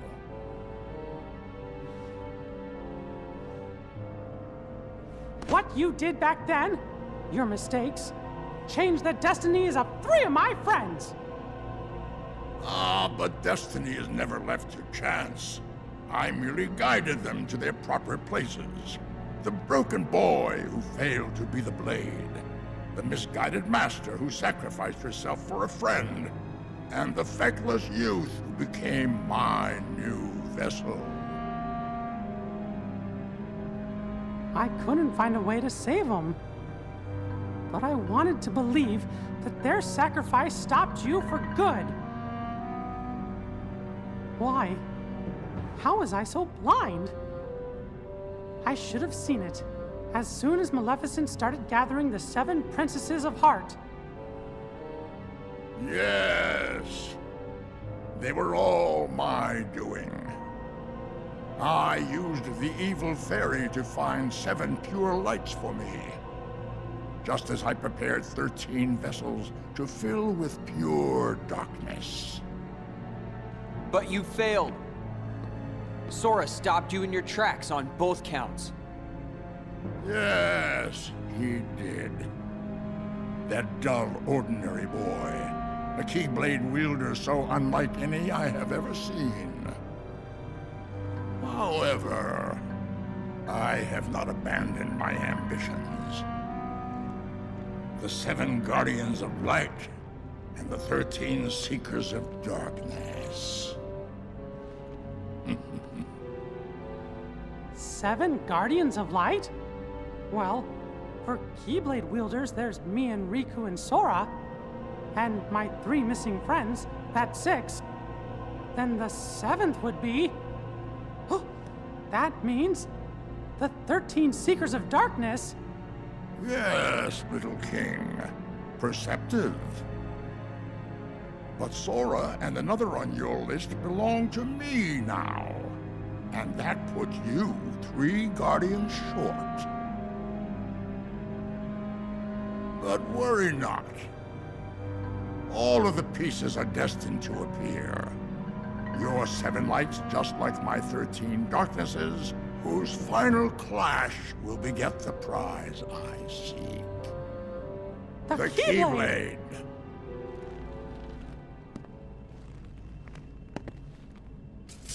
But first, the 13 darknesses shall be united. All the seats have been filled. And now, the last vessel shall bear my heart like the rest.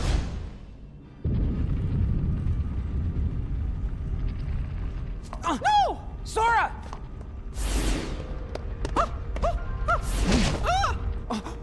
No!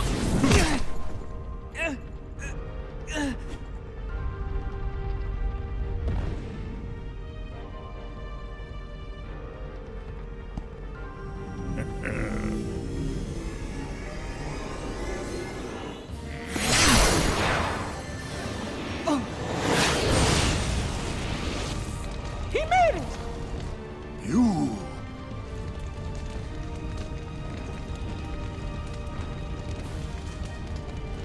Axel! Axel? Please. The name's Lee. Got it memorized? You're not supposed to be here! Promises to keep. I'll always be there to get my friends back. What? Bad timing? You had your perfect little script, but you kind of forgot to write the sequel. Now, let's find out what happens. Ugh. What now, you old coot? Our time is up!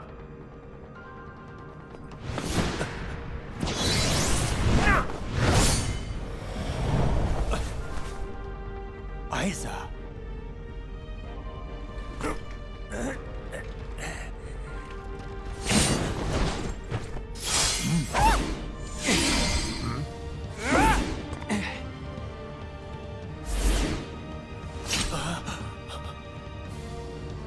Why are you here, Axel?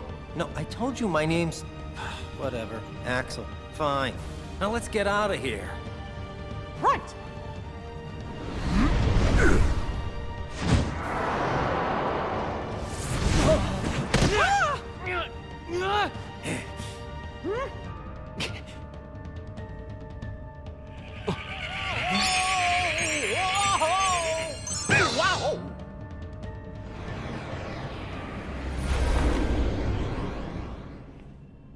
I supposed to do that? I think so. Goofy, Donald, you saved us! We are out of time. Neither the union of light nor darkness has been achieved. We must all return whence we came. But the gathering of the 7 and 13 is nigh.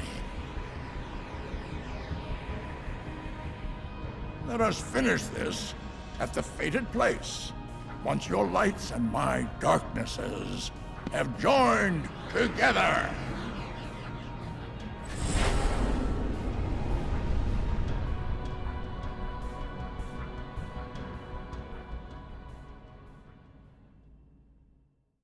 Miss me? As we're now in the finale after quite a few plot bombs, I am here to ensure that we're back on track during this final hour of Dream Drop Distance, and I'll do the remaining plot and lore thingies during the credits.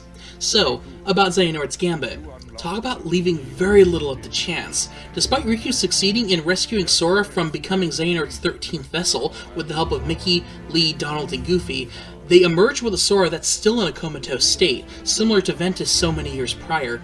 Yensid actually interjects here, saying that this isn't the same condition and that Riku is the key to helping Sora here. By unlocking the 7 sleeping keyholes, Riku now has the ability to free a heart from sleep. Despite Mickey's insistence on going instead, Yensid claims that Riku has the better chance out of all of them, having been within Sora's heart this entire time.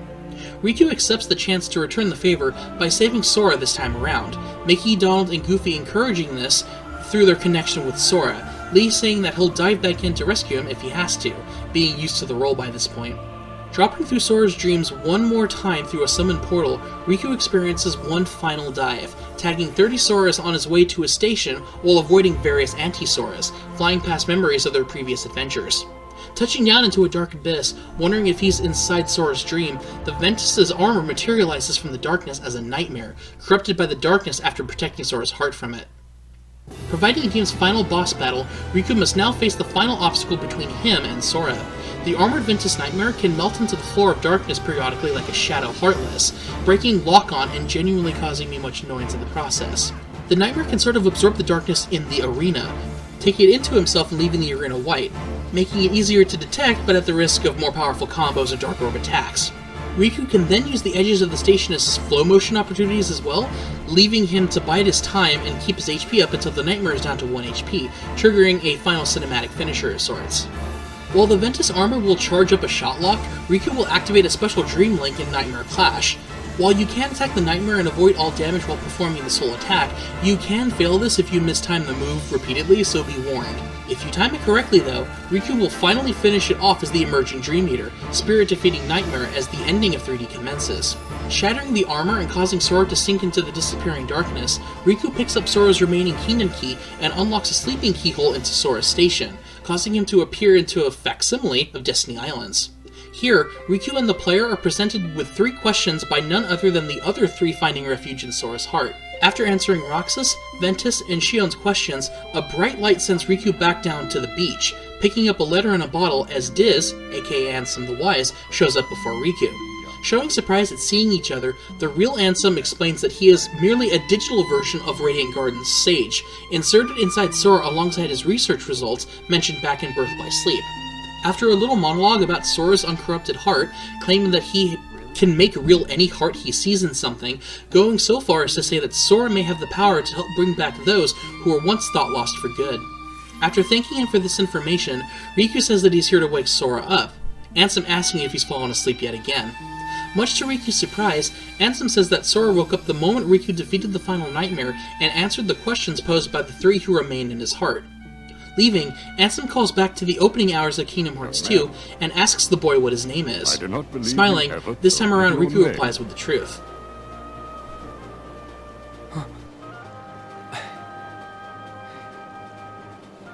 It's Riku.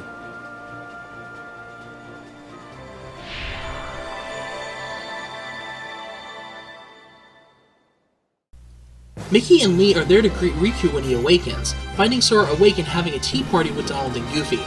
Overjoyed with his friend returning safe and sound, Sora thanks his friend for saving him from his dream, all of them returning to the front of Yensid's desk to await the results of their Mark of Mastery. While Yensid says both boys did extremely well, especially given how close they were to losing them in a trap at Master Xehanort, the ex-Master apologizes for not seeing through Xehanort's trap in time. Throughout all this, he claims that they now need a new Keyblade Master with the power to match, giving his final verdict. Power. Sora and Riku, you both deserve the honor. However, one of you braved the realm of sleep again to unlock the final keyhole and save a friend. Riku, I name you our new true Keyblade Master.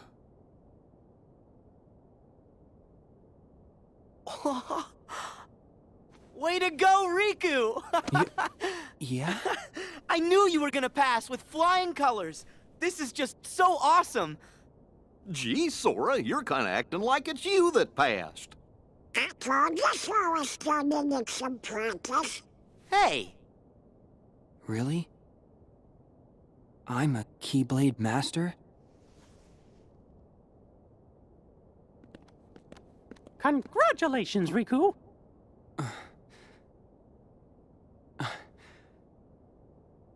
Thank you, Mickey. I owe it to my friends. I'll catch up with you in no time flat. What? You want to be a Keyblade Master?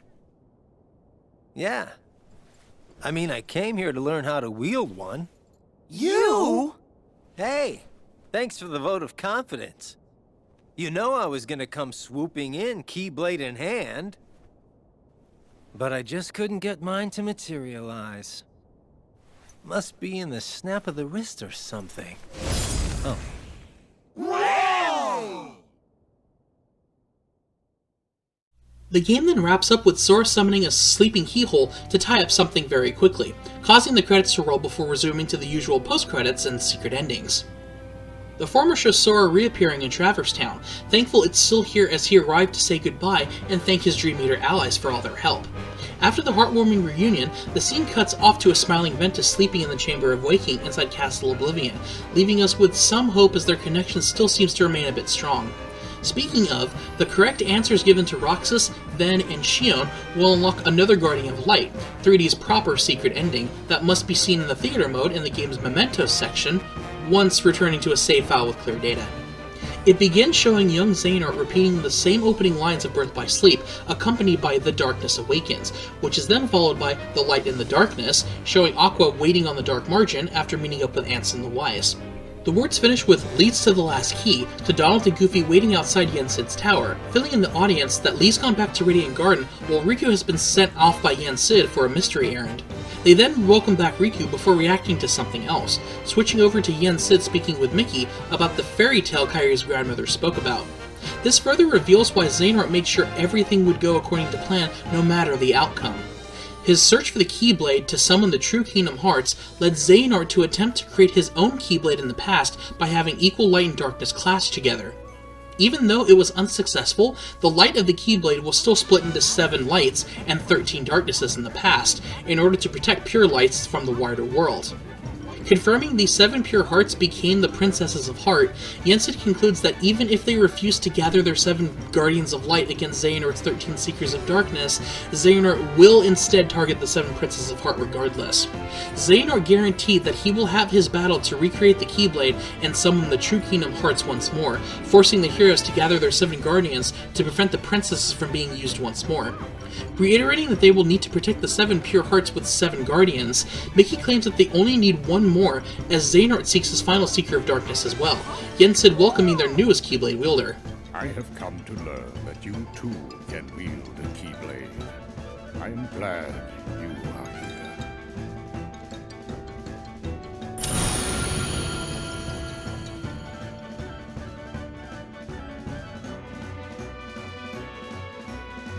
And now I can wrap up all the remaining lore. This mainly involves the real Organization 13 and Xehanort's gambits. In Birth by Sleep, Break is shown to be in league with Master Xehanort during the midway point of events in Radiant Garden, after being wounded by Terra and angry at being used. Pulling himself together afterwards, he is later shown in the Keyblade Graveyard looking slightly different, the game specifically focusing in on his new yellow eyes. A more subtle change were his new pointed ears and silver streaks in his hair, foreshadowing his role as one of Xehanort's Seekers of Darkness so long ago. Having become a vessel during that title, these traits were visible all the way back in Kingdom Hearts 2 alongside Xemnas and Saïx. While Lee charged in and helped prevent Xehanort's complete union of darkness, he was forced to face off against Saïx, or Isa as Lee addresses him. Due to time travel shenanigans, we can now see that the ending of Recoded showed young Xehanort picking Isa as a Seeker of Darkness, explaining their absence after their remaining apprentices woke up, as we completed people again, and the faint S that young Xehanort spoke of before being cut off. Saïx also shares the yellow eyes and pointy ears thing, so it was nice to know that 2008 me, making the wild guess that they're somehow related to Ansem, Xemnas, and that old guy, since I knew of the Birth by Sleep secret ending of Kingdom Hearts 2 found on Access to the Internet, was kind of right on the money. I was just somewhat joking there, since I like noticing similarities in character designs at the best of times, but wow, I couldn't have predicted that I was actually on the right track somewhat. One of my more prideful obsessive fan moments here. This now leaves us with the positive identities of 6 of the 12 Seekers of Darkness, being Master Xehanort, Ansem, Seeker of Darkness, aka Xehanort's Heartless, his nobody Xemnas, Xigbar/Braig, Saïx/Isa, and now young Xehanort, leaving 6 of the members as a mystery after their failed attempt at making Sora their 13th and final member. So, I guess 7. This was also of no concern to Xehanort. Had he succeeded, he would have gathered all 13 of his darknesses here, and should he have been unsuccessful, as it turned out to be, then Sora remained a guaranteed Guardian of Light, 1 out of 7. Out of the Guardians of Light, Mickey considers himself, Terra, Ventus, Aqua, Sora, Riku, and now apparently Kairi as the Destined 7, though they are not all accounted for right now. The Wayfinder Trino in particular are still in their sad ends, which leaves them 3 short once Kairi begins her training as an actual Keyblade wielder, so props to her on that. The speculation on if these 7 will remain Guardians, and who the other 7 Darknesses will be, have fueled the fanbase for the last 6 years. Crazy how time flies. Considering we don't have full confirmation of either by the publishing date of this video, though the latest Kingdom Hearts 3 trailers have caused a bunch of us obsessives to fully analyze any and all hints we think we're getting, the speculation will be over in 2 months, and I'm curious to see how it all goes down. As you may have noticed, the credit sequence for 3D has Sora diving into the first half and can collect special golden letters during the controllable sequence. This message spells out Secret Message Unlocked, and I know I missed a letter here, which will reveal the words, "The past will be awakened as a new number in never before seen detail. Prepare yourselves for the awakening of the next number." This was suspected and then proven by time to be the announcement of the HD Remix collections, the new number in never before seen detail, referring to the HD versions of 1.5, 2.5, and 2.8 numbers that led to the awakening of the next number, which they are counting up to the long-awaited Kingdom Hearts 3, which isn't hard, we can all count. The second half of the credits also has the cast playing with various letters that spell out eventually. This leads to Kingdom Hearts, and has Sora and Riku entering a door to light, their shadows forming the negative space of a Roman numeral 3, cementing that 3D leads right into the events of Kingdom Hearts 3, which is pretty much accurate still. Only one title is further beyond this one in the timeline, and we will get there very, very soon. And that is pretty much all the payoffs and foreshadowing leading into the climactic showdown between Sora and the 7 Guardians of Light versus Xehanort and his 13 Seekers of Darkness that will hopefully be the big payoff in Kingdom Hearts 3. To wrap this all up, Kingdom Hearts 3 Dream Drop Distance HD is very much as important as Kingdom Hearts 2, and Birth by Sleep before it, managing to tie in the events of the previous 6 games into a clearer focus and goal for the final inevitable confrontation between light and darkness. While it tries its darndest to keep continuity lockout to a minimum, 3D really relies on you understanding all the concepts, lingo, characters, and previous events that are leading up to one heck of a setup for the final game of the Dark Seeker Saga. Hopefully I accomplished my goal in clearing up the many, many layers that 3D presents in its story and lore here, since not even I fully understand where it's leading up to and have all the answers at this stage in the game. But what I do know is that 3D as a game is a pretty solid if experimental title. It expands its worlds to much larger playgrounds to encourage much appreciated exploration, and ways to show off the new flow motion abilities while still using the deck command combat system to feel like a true Kingdom Hearts experience that's progressing, with more enemies on screen and a bunch of customizable features. On the flip side, while I enjoy the Dream Eaters as a concept, tying them in so closely to abilities that limit your full potential is a choice that I know some may appreciate, like in Days and Recoded before it, but I frankly do miss the classic abilities menu and keeping your characters as strong as possible. I'm kind of a fan of simplicity sometimes. While I found the drop system a creative meshing of gameplay and narrative synergy, I understand it wasn't a popular choice by many, especially if it forced you out of a boss fight and made you restart it the next time around. However, I don't consider this really a dock against the game. Exploring a bit will lead you to discover the drop me nots, and through normal gameplay can gather enough to ensure that you never need to drop unless you want to. It was also a good way to keep the plot moving without having to restart it again once or twice, like in Chain of Memories and Birth by Sleep respectively. It worked for those titles well enough, but keeping Sora and Riku close yet far apart across the realm of sleep, it earned its alliterative Dream Drop Distance subtitle while retaining a 3 before the proper Roman numeral, so good job, Nomura. To say that I wasn't excited after this title for where the series was building towards would be a drastic understatement. Even 6 years later, replaying it in HD alongside 2 new titles to tide us over until Kingdom Hearts 3, it's doing its job very well. The HD Collection 3D is included with is named 2.8 Final Chapter Prologue, meaning that the titles here all represent the last bit of information that we need before Kingdom Hearts 3 drops. The series gets respect from me, mostly in keeping up with its mouthful of English phrases that mean nothing to the uninitiated and still confuses many fans to this day.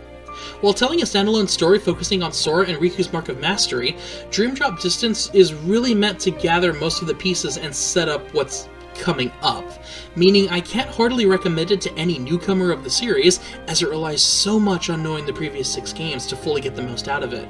However, as the 7th game in the franchise, 3D does an admirable job reconnecting everyone, hinting that the heroes need to indeed help save as many people as possible so they can fight off every incarnation of the main antagonist, which the series is fully embracing, so that's kind of great. It's also genuinely refreshing to have another semi-upbeat title after Days and Birth by Sleep ended on such bittersweet notes. From the brightly colored Dream Eaters and New Worlds in general, to the soundtrack once again providing some great new tunes, as well as remixes and returnings of some appropriate fan favorites, 3D's purple logo always does make me a little bit happier, even if parts of it can bring me out of it again. Overall, it's a fun ride and a must-play before Kingdom Hearts 3, as it's a direct prequel to it, and entire purpose is to gather everyone up, from characters to fans alike, for the finale. May there be feels in store for us fans after almost 17 years of stories and gameplay here. If I did good, then anyone who has stuck with my 7 videos thus far will have a much better understanding of what's about to transpire and how we got here. The next 3 titles will cover the remaining games that make up the 8th, 9th, and 10th entries of the series before the 11th and final game in the current arc. I'll save you all the explanations on why and how I'm splitting up the next 3 until I get there, but for now I hope everyone watching this around its release date is enjoying their numerous holidays and remainder of 2018, and I'll see you in the next video as I dive into the furthest past dealings with 2 incarnations of Kingdom Hearts Key. Do not ask, I will explain in the next video. May your hearts be your guiding key.